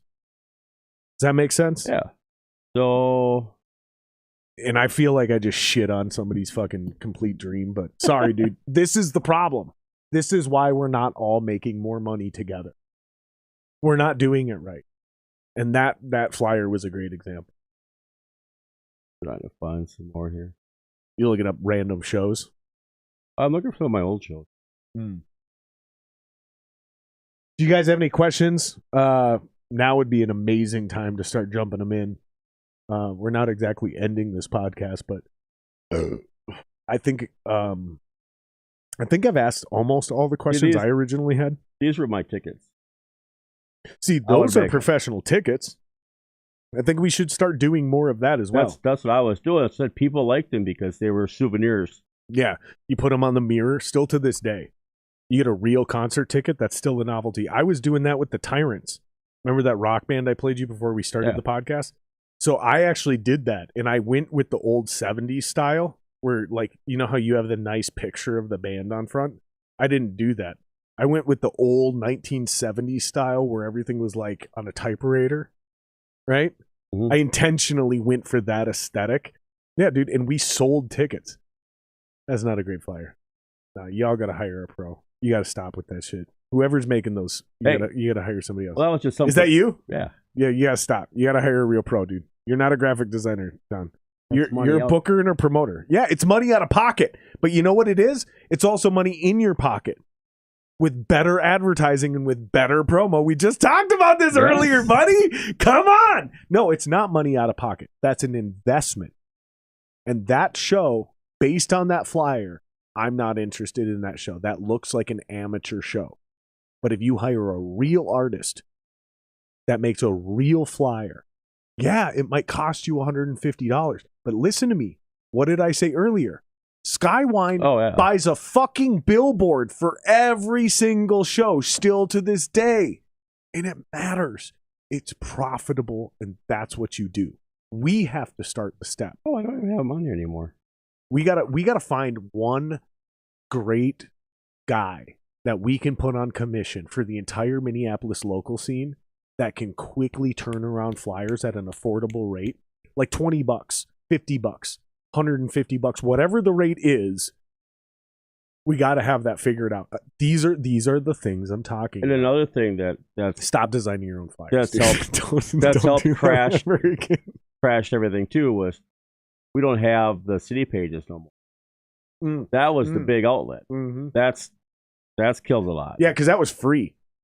Like literally, well, it was free for the bands because the venues paid their slots. But yeah, you're right. Yeah. There was a section where people that were interested in music, we went to City Pages, which was a local newspaper that was free. The newspaper was free. It was everywhere. And you would literally just grab it. You didn't even have to actually take the whole thing. You would just grab it, pick it up at the newsstand, scan to the back real quick, see who was playing where, what nights, and then close it. Yep. You could drop it right back in the newsstand and move on and jump on the bus or whatever. That was a big hit because that was a lot of free advertisement. Now there's not that, so now the bars, everything else has got to step up because there's not that. See, and that's where we got Greg's podcast with the Ritual Madness. We got my podcast. And that's the thing is print advertising, regular shit, that's down the road. We got to go back to, and we got to figure this out. Cool, we can pay a couple $100 for a Facebook ad, right? Yeah. But we got to get the kids back on the street with the flyers. We got to do podcasts like mine, and we got to do podcasts like Greg Chilton's leading up to shows. We got to fucking buy the billboard on the side of the freeway. It's like cheap. Skyway does. The billboards, it's cheap. It looks cool as fuck, though. It looks big time. It's dirt cheap, too. But what looks more big time than a billboard? Nothing. But it's cheap. I even told the bar, I said, you should be doing this for your shows. It's cheap as shit. You can pick out when you want it, where you want it. I did 3 of them. And it wasn't that much at all. So here's the thing, right? The more we make the venue spend, the more we justify the venue taking. The more what is going on with our fucking lights in this room tonight? Same ones. No, that was that one this time. No. Oh, it was the one behind me. What the fuck is going on? So the more we ask the venue to invest, the more they justify taking. The more we invest, the more we justify taking. So we, as the bookers, promoters, bands, performers, we should be looking at. So the way Joe Spanbauer would do it, right? Way back in the day, is for certain events, he would buy the flyer. And then he would just ask each band to throw him $20 or $50 or whatever the fuck it was. Maybe that's as simple as we do. You as the booker and as the promoter, you figure out what your overall cost of booking the show is and you go to the fucking nines. Well, I used promoting that show, right? Like you were talking. But then you just supplement it out. You go, hey, listen, I need each band to kick in $90 for the billboard, for the flyers, for this, and this, and this. But then I can turn around and guarantee you, because we've done the numbers, we know 2% of our flyered audience, we know X% of our billboard audience. We can do fucking math and say, I can turn around and guarantee you each $500. So I need 90 up front. You're not paying to play, you're paying for promo, because we're just going to collab this thing, dude. We're going to make a community out of this deal. Maybe that's what we need to do, man. Well, that's what I did too for a while with yesterday. I was making my own flyers, the nice shiny ones, both sides for 2 shows. I was sending those out. I was dropping them off, giving them some bands they wanted. I would give them bands. I'd be all over dropping them off at like City Pages, all the record stores. I would stacks all over. Yeah, and that made sense back then. So now, how do we adapt that old school strategy and wisdom and understanding into the modern day world? And I have a feeling if it's not right now, then maybe I'm talking about a year or two from now. But I feel like it's going to be some weird combination of it all. Like, I feel like not only have vinyl records and cassettes and CDs like have this weird renaissance thing happen, I think there's actually going to be a legitimate like reinvigoration of a tangible music object.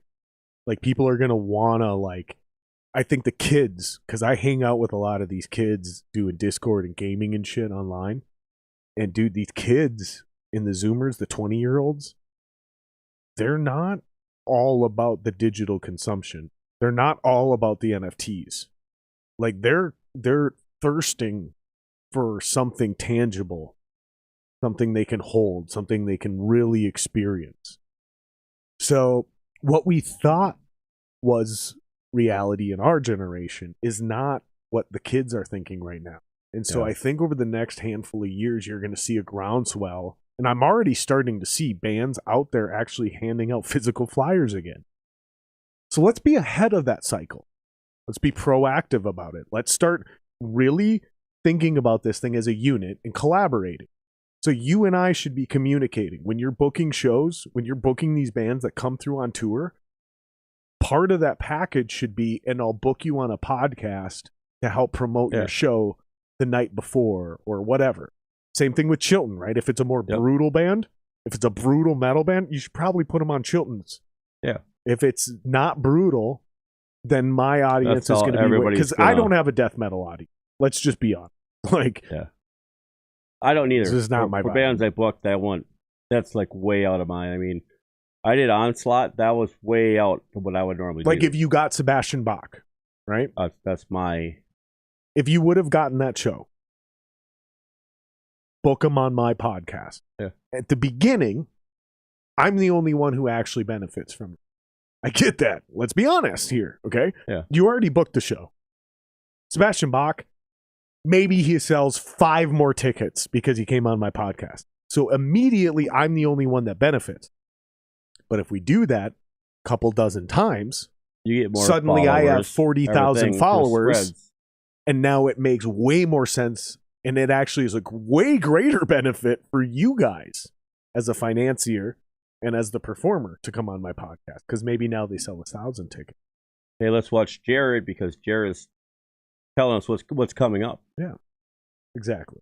And that's just to go back to where we started from. That's what I keep resonating with, is the rising tide raises all ships. And same thing, like, I have guys on my podcast still to this day where I get 30 views every once in a while. Like, but it ain't always about my view.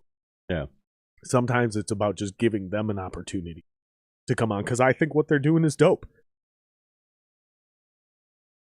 Yeah, there's tons of things, but we've all said back when I was doing it, promoting your band, like back in the day, selling this stuff on the trunk, on the pavement. Today, bands have it easier than ever. They're just lazy. You have the internet. You have everything in your phone now to promote your band. Bands don't do it. Right. Some do. Some do it very well. Some just don't care. It's interesting because I feel like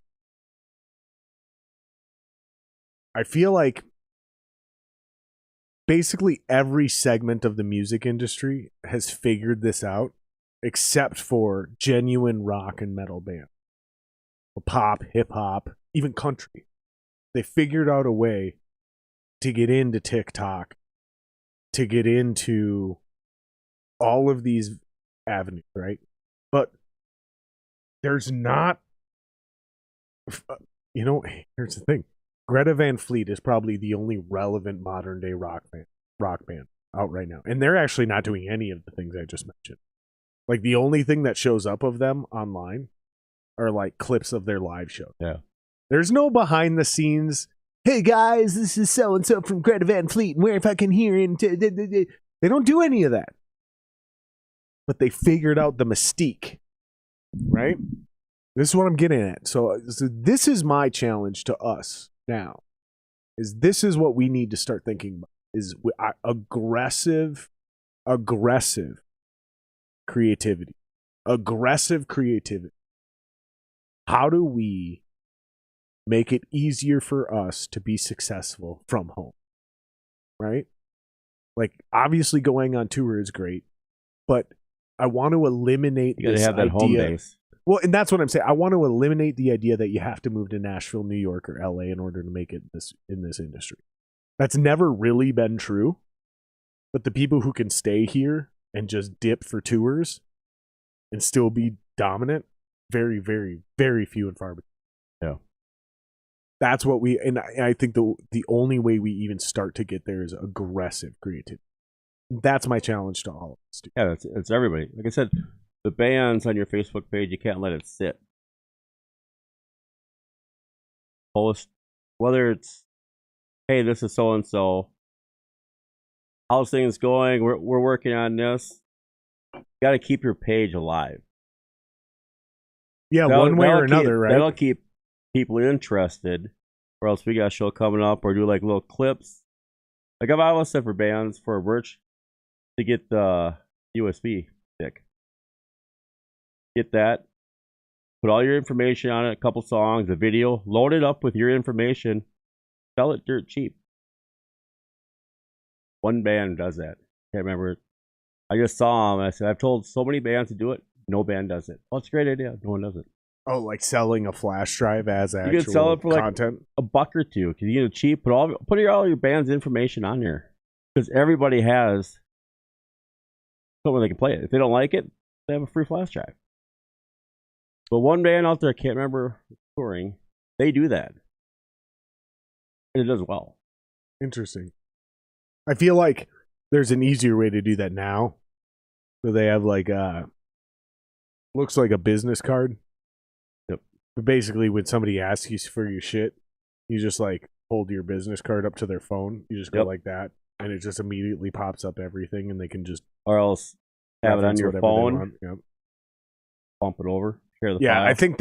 I think that needs to be standardized immediately. Like tomorrow, every single band that listens to this podcast should get one of those. So when you're hanging out and you mention and somebody goes, "Oh, you're in a band?"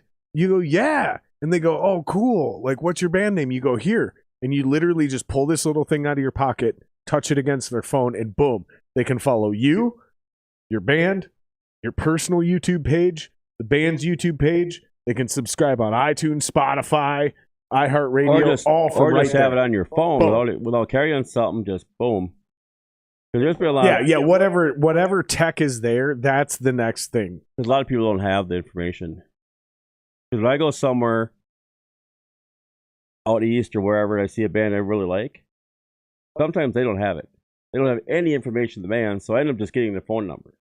Yeah. But if I had all that, if I'm flying back, whatever, I could be listening to it, check it out. Yeah, that'd be huge, right? It's easy. We should all be doing that starting. I think that's pretty obvious. Tomorrow never comes. In time. All right, we've been going 3 hours, dude. Let's wrap this up, dude. People can follow you where at what's the website name? I know you said you don't use it much, but let's start plugging the website because we got to get that traffic off of Facebook and we got to start pushing it directly. VikingRockerProductions.com. So it's Viking Rocker Productions.com. Go to VikingRockerProductions.com if you guys want to have John book your venue because he's very well connected. So if you guys are a venue looking for music, hit up John. If you guys are a band trying to get booked, don't hit up John because he's tired of hearing from all your shitty. No, I'm just kidding. Hit up John. Like I said, VikingRockerProductions.com. Hit him up directly. And yeah, this has been a great time, man. You want to do this again in a few months? Sure. Yeah, let's have you. How about the end of the summer? Yeah, after Rockfest and all get that. like through the festival season and all that shit. Yeah, dude. We'll do it in like late August or early September or something like that, dude. Yeah, who knows? He was in the area and maybe a band to be in town or jump on with me. Yeah, we'll figure it out, dude. And like I said, let's collab on getting some shit done. When you start booking bands that come through town, let's start intentionally and deliberately part of the package. We'll get them on the podcast, whether it's mine or whether we push them over to Greg Chilton. Yeah. We'll start ingratiating the scene with like part of some sort of unification and I think all of us will start doing better. And So, do you have a thing where you can go out and do it? If you do something, we're working on it. We're or working you on go the to idea. the venue, because a lot of times you ain't gonna get Sebastian.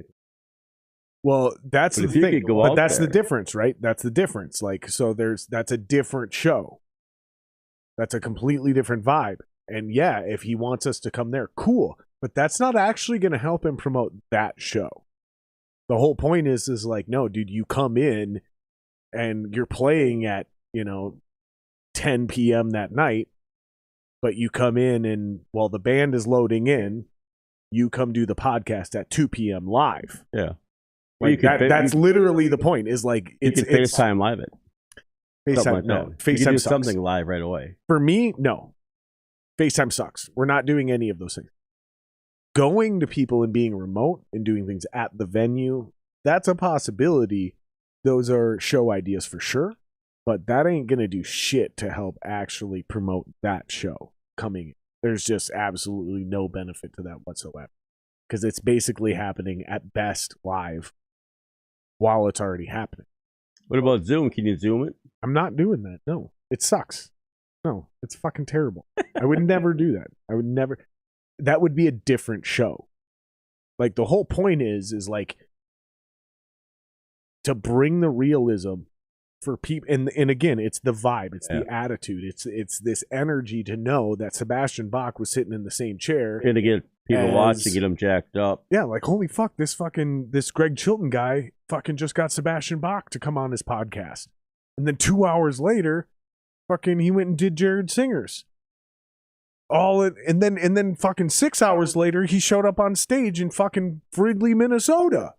Yeah. Like that's the point. You Right? do something Whether like it's that. Papa Roach or it's Tesla or it's Sebastian Bach or it's fucking Five Finger Death Punch, it doesn't fucking matter. Sure, there any band coming through, really. I'm not changing any of this just for that. No. Like if we wanted to do something like that, I would entertain it. It would be its own show. It would be a different vibe, but it wouldn't have the same benefit. What Greg and I, specifically, Greg Chilton and I, what him and I are building as podcasters is very specific and very deliberate. And it's about being live, and it's about being able to interact with the guests at different points throughout our shows. And if Sebastian Bach were to show up at noon or 2 p.m., do a fucking deal for 2 hours, whatever it is, he still has plenty of time to go back to his hotel room, decompress, and get ready for his show. But we might actually help him sell 100 tickets or 500 more tickets or 5,000 more tickets. That's what I'm getting, right? Sebastian Bach, that name is bigger than the idea we're talking about, right? So maybe it's True Villains. Didn't you book that show? I was trying to book it. Oh, I just told Bo, just call the bar, then I'll get back to me. So True Villains would have been a great example. Yeah. Like, Bo would definitely come. They did okay. They did okay then. I was there. They had a decent draw. It was okay. And I got to give those guys credit. I really do. Because I pulled the Stormbreaker kids aside and I was like, I want you to understand what's happening right now. This band started off with their own original music. And it bombed. So like a comedian, they understand and have a library of things they can fall back on to save the show.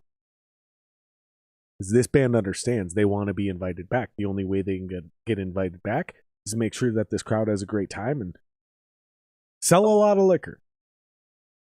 So they stopped playing their own original music, like 6 songs in, and switched to covers. And I looked at them. I looked at the Stormbreaker boys and I said, this is a band that is like not very good, but they're actual pros. And when you understand the difference between those two things, because if you're truly good, no one needs to know your music. People are captivated the first time they hear it. That's how you know you're good. But being a pro is what that band did then. True Villain. They turned the crowd who was bored, and there was like 6 people in front of the stage. By the end of their set, they had the entire bar dancing in front of their set. And that's because they switched to covers. And that's a Nashville band. That's a true pro band who understands how to control a room. That's the definition of a pro in that version of the industry. And I was like, this is what you guys need to understand. Like, you need to have everything under your belt. If you guys really want to do this, you have to have it all under your belt. You have to be able to captivate a crowd with your original music. And on the weird chance it's not working that night, switch to an all-cover set to save your night, make the bar a bunch of money so you still get invited back a year from now. And you do that a few times, all of a sudden people don't care about the covers. They're there to see your original. Because they bought your album. I think two bands all have to work together. They can't be competing. Egos in the way and fighting over, I'm better than you, I'm better. A bunch of hogwash. Like the fucking Stormbreaker Revenant Soul little brawl that happened at main event that night. I wish I would have been there for the actual excursion, because I would have put both of them on their backs. I would have put both of them on their backs at the same time, because both of them are very small men. Like, Casey's wiry as fuck. I've never seen Casey like that. I walked up to Casey and I tried to grab his dick one night, just because I'm like that. You know, I'd be like, hey, bro, nice dick. And I'll just try to grab your junk. I'm not gay. Like, I'm a married ass man, but that's the music scene, baby. That's what we do. Like this isn't about sexual shit. This is about being bros. Casey probably was lit right up. Dude, I'm telling you, I walked up and I tried to grab Casey's dick, and I've never seen a man like ninja slap my shit out of the way with such speed and ferocity. It was like I was hanging out with Bruce Lee. So he's quick, he's wiry. But in a real fight, I talked to Casey, I talked to fucking Chris, and neither one of them have any actual experience in a fight. And I wish I would have been there for that shit, because I'd have put them both on their back and been like, y'all need to fucking stop. Like this shit where we're not trying to turn the Minnesota rock scene into the fucking gangster rap deal. Like this, we're not, stop this here.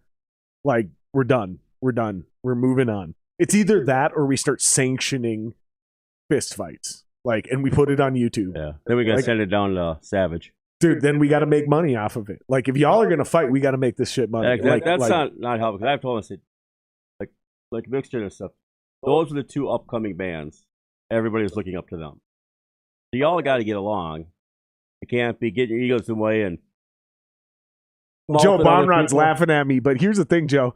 You actually know what I'm talking about, because I think you just got your first stripe in. If I follow, because I follow you on social media, Joe. Laugh all you want, but you know why I'm saying what I say, because like Casey is somebody like you don't want to fuck with unless you actually know how to restrain a man, and like. Joe could probably wrap me up pretty quick, because he's actually got a stripe in jiu-jitsu. I grew up around wrestlers, like I know how to fight, but Joe's one of those. Joe Bonrod from Joe's a farm boy too. Joe's one of those dudes where like I hope if I get in a fight, Joe's on my side. Yep. Let me just put it that way. Yep. So Joe can laugh all he wants, but I think he knows exactly what I'm talking about, because Casey's one of those dudes where if you're an average guy, I'm betting Casey. Like, if you fuck with Casey, like, I'm going to bet on Casey. But Casey's not a real fighter. I talked to Casey about this pretty in depth. Casey's not a real fighter. Like, he might be wiry, he might be quick, but because of that, he's a little hyperactive. And you can kind of set him up to go a little too far in one direction or the other, and fucking, yeah, fucking. And then Chris is a small dude. Like, Chris is not a large human from Stormbreaker. So when those two got into it at main event that night, that shit, I wasn't there, dude. But if I would have been, I'd have grabbed both those motherfuckers by their fucking collars and swept them both like whap whap, and they'd have both been on the ground, and I'd have been yelling at them like two undisciplined puppies, because that's what they were acting like that night. I didn't know two about cocksure puppies who are horny and trying to be alpha, and it was an embarrassment to themselves, to their bands, and to the music scene, and to the venue. Oh, the bar talked to me. I'm sure they did. They don't know what's going on. You have no control over that. First they weren't. Brad was upset because I was probably like, "Oh, Brad, it's my birthday. I didn't book the show, so I didn't really have." Yeah, I heard you grab someone's ass. That's what someone said. I'm like, yeah, I heard you grab someone's ass and fucking. Yeah, I heard that whole thing was your fault, actually. I heard all kinds of shit. I'm like, what the fuck? I was never there. So what did you do? What did you actually do? Just admit it. Let's just get this out of the way. Because I heard you grab someone's ass. I never heard. People told me that. I was outside. I want to talk to Billy. That's all I want to do. And that started up there, but while that was going on out there, got that all mellowed out because I've only had 3 beers tonight. That's wild. My kids were with me. And they were watching. I never heard about that. Yeah, because I heard you grab somebody's girlfriend's ass, and like somebody else tried to step up, and then one of your buddies stepped in, and this whole thing escalated. And I wasn't there for any of it. And no, I wasn't doing cocaine in the bathroom. I was outside. I saw Billy. I want to talk to Billy because Billy was upset. Haley was upset. His girlfriend. I'm like, where'd they go? I wanted to talk to him and say, yeah, it's all cool. I was busting around. Well, then people were egging me. I said, just get the fuck away from me. I want to talk to Billy. And all of a sudden, shit was escalating in there. And I didn't know nothing about it. Dude. But then I had heard from Casey called me right up, told me. I heard both sides. One side was lying. I heard friends that were there when this shit was going down. And I didn't really appreciate. Make sure you stay on that mic so people can hear your side. And I didn't like how I was being lied to from one band when I had friends telling me exactly what happened because they were right there when it happened. Dude, that shit was wild, man. That was crazy. It was a crazy night. It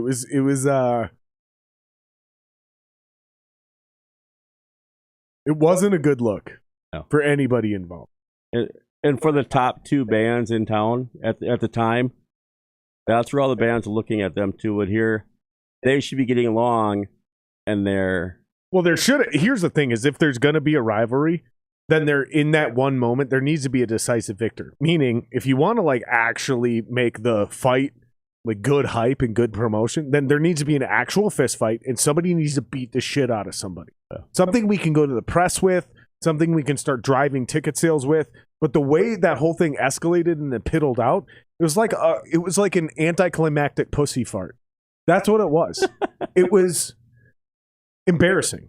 I heard all about the next day when Casey called me. Like, I had my own issue. I think a lot of people had big dick energy that night, but not a lot of people actually had big dicks. One's I'm better than you, and you're just all of you are lucky that Joe and people like Joe and me didn't get involved. Because, dude, I'm telling you, man, like, people like me, dude, if anybody starts swinging punches around me, dude, like, there's no discussion, there's no debate. Like, I grab my glasses, I literally put them in someone's chest that I know and trust, and I go in. That's why, dude, and I've been saying towards some, like, crazy shit that's happened to me, like, I'm definitely going to die in a violent way. Because I do dumb shit in periods of chaotic violence. I'm the guy that goes towards the fucking gunfire while everyone's running away. I like, maybe not literally in my life because I'm not a Marine, but like, that's my mentality. Like, I go towards the confrontation to try to fucking figure out, unless maybe shit'll change when I have kids, right? Yeah. Like, I have something else going on in my mind. I'll go and try breaking shit up or whatever, or try to figure what the hell is going to calm it down. Band-wise, how does because I was friends with both bands, so I felt like the best way for me to be involved would have been to beat the shit out of everyone. Oh, you had to. You know, like, because I'm friends with everybody. So, like, this is a group bro rumble. Yep. We're in college right now, and you're all getting your asses whooped, hoping Joe Bonrod doesn't join the fight. All jokes aside, like, I'm whooping some ass then. And then I'm bragging about it on my podcast. Yeah. That's what's happening. I'm so glad I wasn't there. Because it's either exactly the way I just described it, or I get my ass kicked in front of a group of people. Because, again, I'm still that guy. But it's still now I get embarrassed. Still made the press. Yep. Local podcaster Jared Singer gets his ass whooped by a bunch of scrawny musicians. Yeah, going against another band or anybody that's helped you, going to get you blacklisted, or karma's going to get you. Like, one of the bands in town, 15 years I've been telling them, watch your fucking mouth. No matter how good your band is. That was me. No. We did it. You and I personally had that conversation a long time ago. Oh, yeah. I think it was 2010, 2011. Probably. You walked up to me and you were like, you need to watch your fucking mouth. And I was like, what, dude? That was the first time we really met. And I was like, what, dude? What are you talking about? And you're like, dude, I get it. This is almost your exact words. Almost, and I'm saying it in my way. I'm translating to Jared. You're like, dude, I get it, but you need to watch your fucking mouth. Dude, I get what you're doing, your whole thing, blah, blah, blah, but dial it back about 10 or 20%. Like, you're not doing it right. And I remember having like a really confrontational conversation with you. I think it was at the Rock. It was either the Rock or was the Myth, because I know it was Maplewood. I'd say probably the Rock. Because I remember going to the Denny's, and I remember seeing you with your group of people across the restaurant after the concert. So it was either the Myth or it was the Rock, because they were both right there next to that Denny's. And I just remember like it didn't sit well, but I swallowed that because it made sense and I understood it. And that was kind of like one of those last few moments where I needed to like really have somebody like look me in my eyes and be like, motherfucker, I can end your career. I booked the shows now. You know, and I remember like we didn't say this to each other, but we were kind of like, I was like, I book shows. Like, I don't fucking need you. Yeah. And you were like, dude, I book shows, bitch. Like, you didn't actually say these words to me, but like we had kind of like a little moment. And like, it was one of those very last moments where I was like, yeah, dude, we need to like cooperate. Like, I can't be that fucking gangster wannabe mafioso, like, I do what I want. Like, no, this is a collaboration effort, dude. And like, being a dick and being a hard ass is not gonna get you as far as you think or hope it will be. It gets out. And and that's the thing is like, I had already kind of ruined my reputation by that point. So it was almost like you giving me a life preserver. You know, you're kind of on your way out, dude. Like, fix your I don't know if you remember this conversation because we were both fucking wasted. Yeah. But you were kind of like warning. You were like, dude, you don't have a lot of lifelines left, dude. And that was one of those very last conversations that kind of woke me up. You know? Yeah, because you're not helping nobody by mouthing off. Like my buddy Darren from 3-2 Headshots, total love-hate relationship. But 15 years, I've been telling him, Darren, watch your fucking mouth. You start doing good, but you start battling these cover bands and these other people, mouthing off. I said, you can't be saying that because it's going to reflect back on you and your band. So I'll watch him. He does good for a while. Okay, I'll help him out more. Then he does it again. I'm like, Darren, you did it again. But it all comes back. You got to respect everybody that's in the business. Because if you go against somebody, the word gets out, well, so-and-so is doing this. You started, it's going against you. Well, if I get bands that, if I just don't like it, just being dicks, I just get on the phone or text some of my buddies that are promoters from other states. Hey, blacklist this band. Yeah, exactly. And that's the thing. They're not worth it. They're headaches. Exactly. And they got egos. Exactly. And I'm in my early 20s at this point. I don't know any better. I'm thinking, because I have enough yes men around me already. People just blowing up your ego. Yep. People going, you know, the only reason this bar even stays open is because bands like you. It's like, that's not true. Like, that's literally not true. Well, like, this band was open. This bar was open for years. And then they decided to add music. But when you're young and you don't know any better and you hear people saying, like, you deserve to get paid more. I can't believe they treat you like that. Like, you're the only reason people are here tonight. Like, man, you just start, dude, you just listen to around. I don't know, man. I don't feel like I'm good at explaining this. I'm good at explaining a lot of things. This is one of those things I'm not good at explaining. You explain the rhetoric and the logic and the feelings and the things that you think and feel in those moments, but like articulating the actual destructiveness of this message along the way, I'm not good at it, man. I can just explain what it sounds like when you're there in the moment. And don't get rid of those people. If you're a young musician and you're coming up in the scene and you're selling out clubs and you start hearing shit from people like, oh, I can't believe they'd say that to you. I can't believe they do that to you. Like, the only reason people are even here is because of you. Get rid of that person immediately. Immediately eliminate that person from your circle, because they're inflating a super toxic and negative side of your ego that is going to destroy your career. And unfortunately, I was young, arrogant, and naive, and I kind of fell pressure to a lot of that shit, dude. And it really fucked my career up for a long time, man. And it was people like you and a few other people that saw enough potential in me, pulled me aside, and gave me a hard enough slap upside the head early enough, but late enough into my career where I was able to make adjustments. And I went, okay, I can't be the face of things anymore. I've kind of ruined my name. So the only chance of me being a musician anymore is to be a job. And I salvaged my music career being a no-name guy on the road for other people. And I learned even more lessons.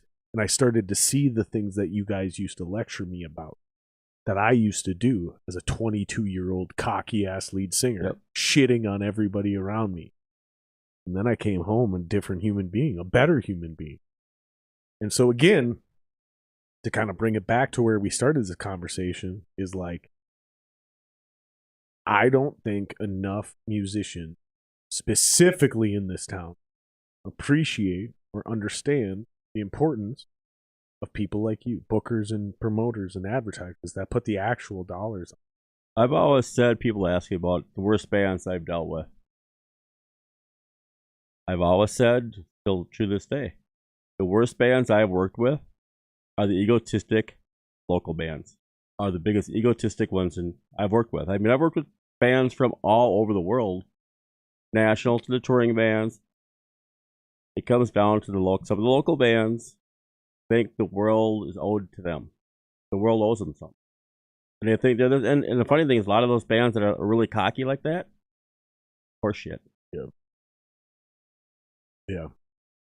You just gotta, I mean, you're in a band, you're gonna be out there for everybody to see. You gotta watch your P's and Q's, what you're doing, how you act. I mean, your ego is you're gonna be known for you. Like I told the night Cormac Remodeling had that fight, I bitched at them both. I said, if this were to happen during a national show, that wouldn't sit well, because that would go out with all the bands. They would say, hey, these bands open up for us, and you wouldn't get another show. Unless it sells more tickets. Yeah. Like, that's the thing, is your drama is only acceptable if it makes us money. Yep. That's the truth. Whether you guys like it or not, we are in the entertainment business. When you want to brawl backstage, you better make sure somebody's filming. You better make sure you know how to make that shit go viral on the internet, because at that point you're turning it into WWE. And it helps if the music's good. If your band sucks, you're doing it, it's going to be remembered for the fight. Exactly. Yeah, so your band better be fucking dope. You better have a good product to bring it up in the first place, because if it's not any of those things we just described, then you're nothing more than a distraction and a pain in the ass to work with. But if you're good, there's no reason to fight. Unless there's a rival.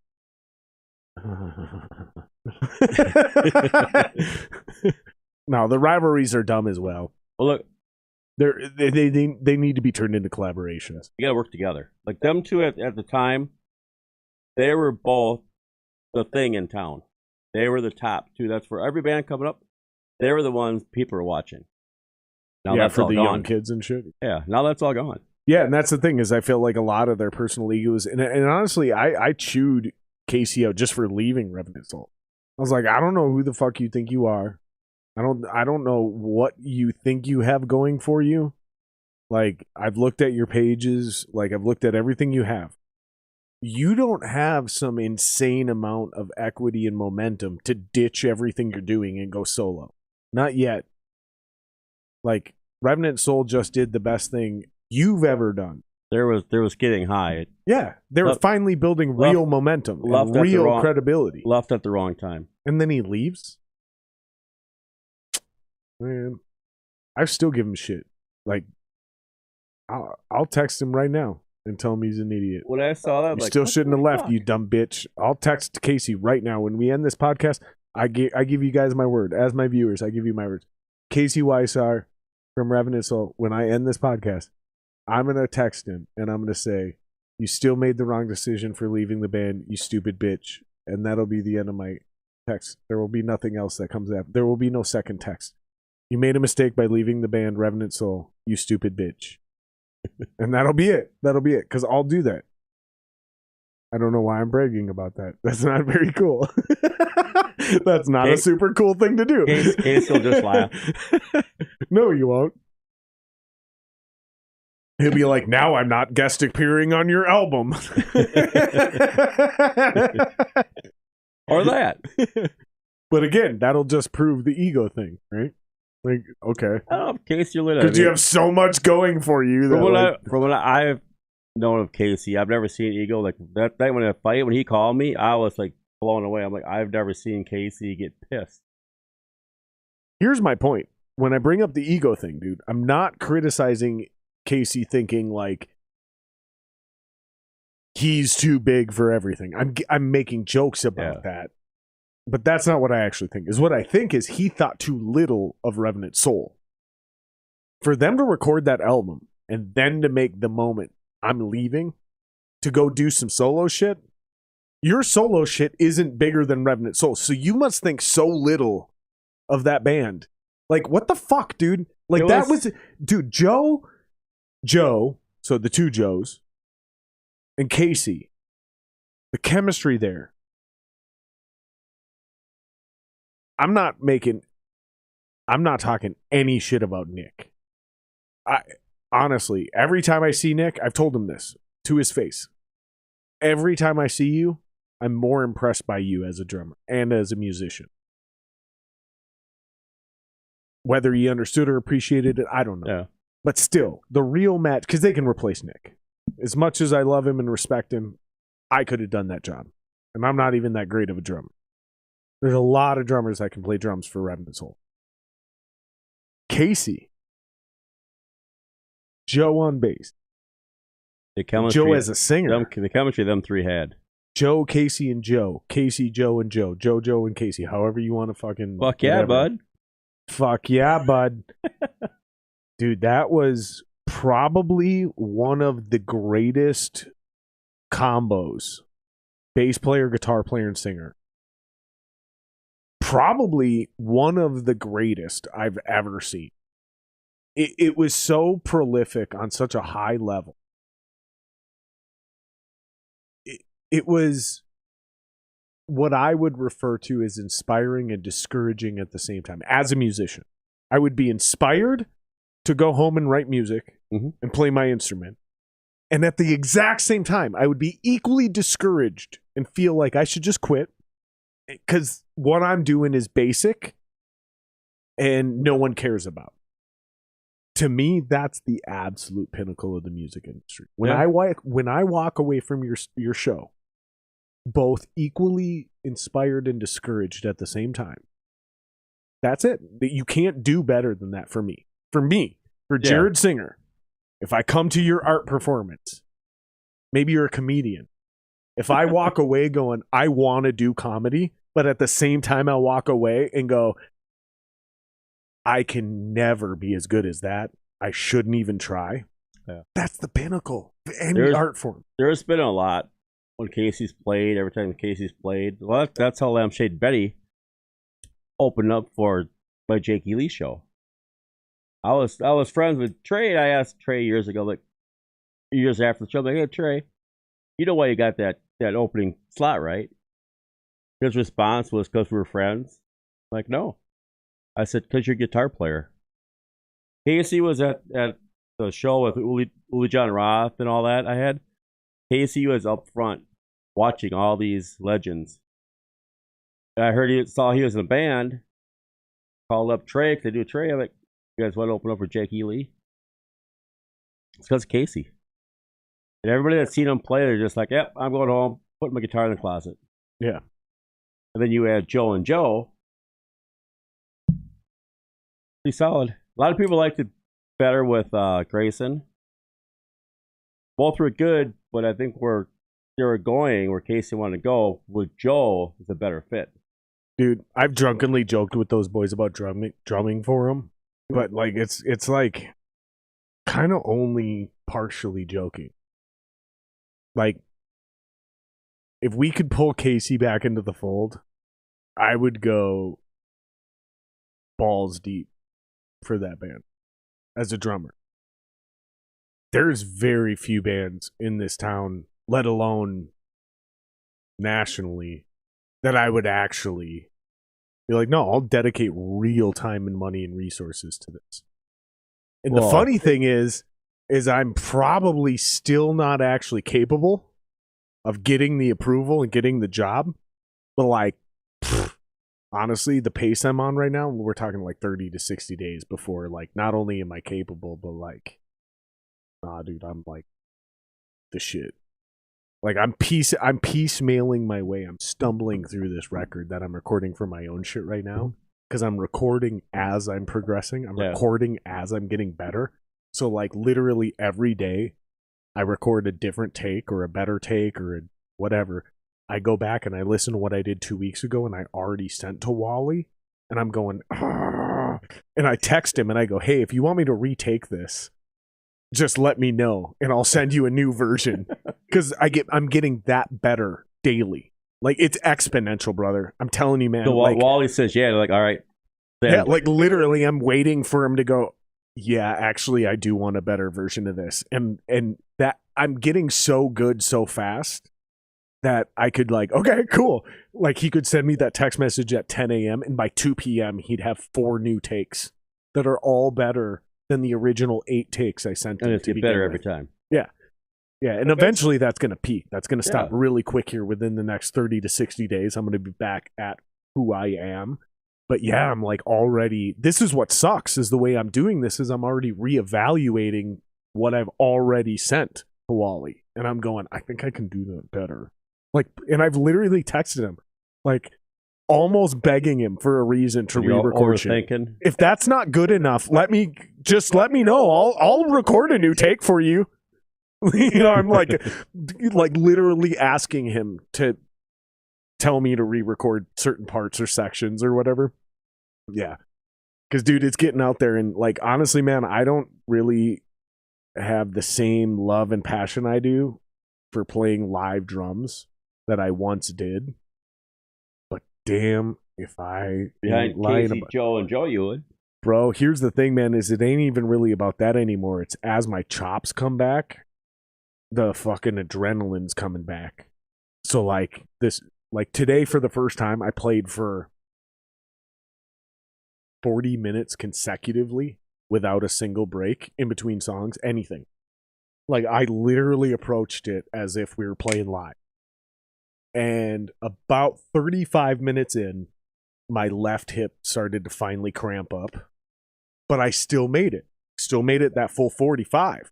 And it was actually pretty good when I listened to it on recording. Like, I was like, man, I really thought I fell apart there. As I'm listening, I'm going, man, I really thought I fucking fell apart in that last 10 to 15 minutes. Like, the way I felt it and heard it in real world. But then when you listen to it in its recording, like, that actually sounds fine. Very interesting as a drummer. Like, it doesn't sound the same to me as it sounds to everyone else. Unlike any other instrument. Vocals, guitars, like, you know what everyone hears. Drums? It doesn't feel right. It feels like I approached that horribly, awkward, really disappointed. Then you listen to it on playback with zero mixing, zero compensation. And I mean compensation, I don't mean compression, I mean compensation. Nothing changing. Just a raw, off the board. I'm like, that's dope, bro. Like, no, I could fucking, like, if I didn't know any better, I could go this weekend and play a 45-minute live set. That's how I felt when I got off the kit today. I'll do it. Like, I know better. No, I know better, Put John. It up there. John, I know better. No, John, back up. John, I know better. Drummer for hire. I know better. We're not going out this weekend. But if I didn't have the wisdom and the experience, I would be just cocky enough right now. Be like, yep, I can do it. No, I can't. I still know where I need to be. But man, it is coming back, dude, at such extreme rates that, like I said, 30 to 60 days from now, which sucks because then I'm going to be done recording the album and I'm not going to be playing drums because I'm playing guitar. I'm just recording the drum. But I put all this work and effort in, like, learning how to play drums. Fucking wild. Fucking crazy. And I'm like, yeah, I'm like finally at the point where I could even like join a band. Just to not join a band. Because no one needs me to be their drummer. Well, I think Joe and Joe need one, and we just talk Casey into doing it. You can do a band and be on your own at the same time. Oh, I'm totally. I honestly, that would probably be one of the only bands I'd actually do it for. I was trying to do it for Via. Never even got an audition because they were already rolling with Colin, and it makes sense. It's already working. Not broke, don't fix it. Revenant Soul would probably be the other. But yeah, I don't think Casey's coming back. I don't think it's ever happened. He seems insanely adamant, dude. It's hilarious. Yeah, he was pretty much my talker. Plus, like I said, I'm not insanely passionate about drums. I love writing music. I'm more like a Dave Grohl. Like, I love writing songs. Oh, you need somebody to play drums? I'll play drums. Oh, you want a guitar player? I can play guitar. You write your song? I'll write your song. Yeah. That's the vibe. So, speaking of things, how well do you think a Motorhead tribute would?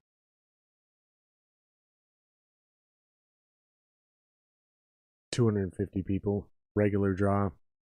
Unless you were great, like crazy levels of great. Maybe you could be a 1,500 person act. Because I'm working with Kyle.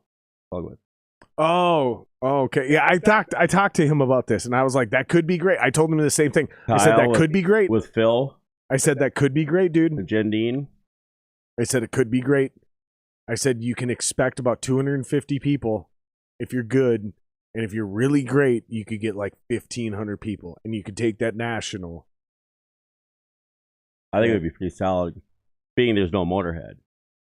But it's got to be done right. The way they're talking to him and Phil, they want to do it full, authentic. Talked to Phil the other night. He's like, we don't get it done this year, next year. There's no rush to do it. But I'm like, I have your bio and stuff, but they need a 4-piece, right? We need live video 3. Oh, they only had one guitar player? And Kyle was in a Motorhead tribute before. I thought they had 2 guitar players just doing... I know they didn't do like metal shit, but I thought they had 2 guitar players. God, I'm dumb. So it was Lemmy on bass and vocals, and the drummer and guitar. Yeah, I mean, I actually, now I remember talking to Kyle about this. I think we even talked about it on the podcast. Motor like City it could Head. Be great. Motor City Head, based out of Detroit. Could be great. Could be truly great. Jendine on drums. And yeah, she's a solid. She's an absolute winner out of the gate. She's a top level draft pick. And then Phil on guitar. Volger from American Gothic. Remember Phil?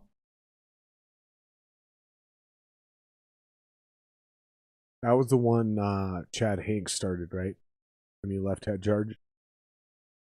American Gothic, that was his deal, right? No. You sure? Phil came up with American Gothic from Winston-Salem, North Carolina. Interesting. I swear to God, Chad Hanks had something to do with that band.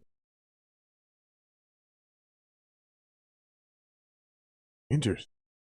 They might have played some. I know one of the bass players that was in American Head Charge played for American Gothic. Weirdest. But the band was pretty.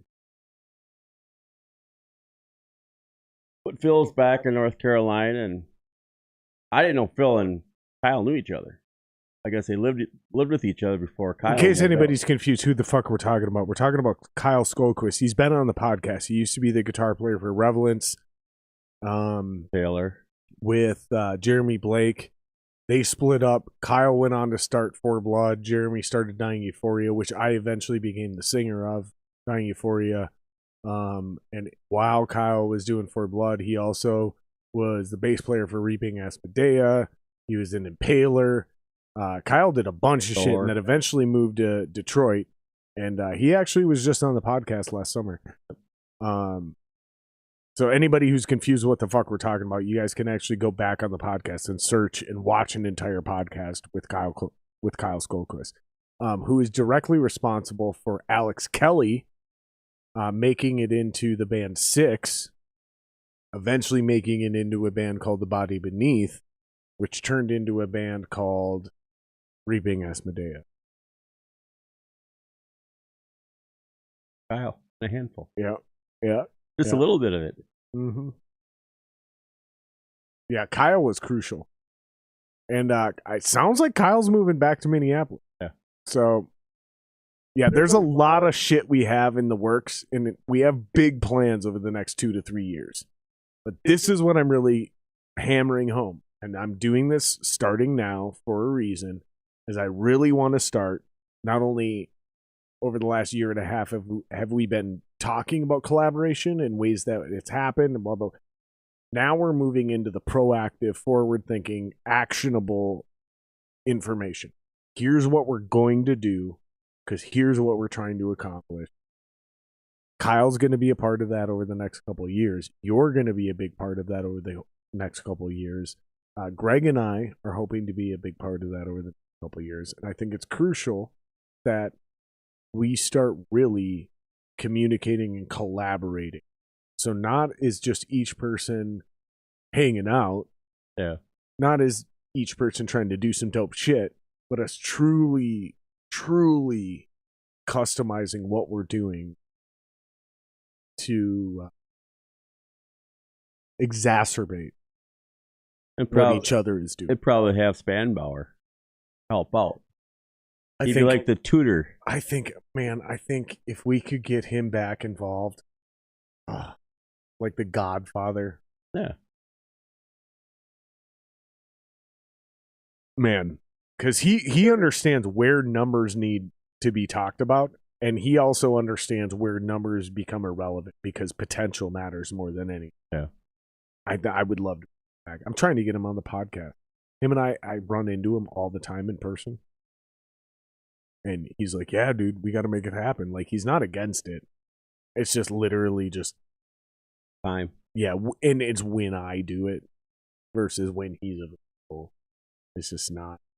Yes, you got to make yourself available. Better hurry up. It's getting nice. But literally, there is no good time. He's going to be on that bike soon. I know. All right, let's wrap this up, dude. Yeah. I got to piss again, and I don't want to take another piss break. Again? All right. Love you guys. VikingRockerProductions.com. I got a website I'm going to start promoting hard here soon, but I got to get my shit together. So we'll talk to you guys soon. We love you guys. Peace out. That shit was dope. Oh, climactic. Yeah, that's not coming back. But we love you guys. Peace out, dudes.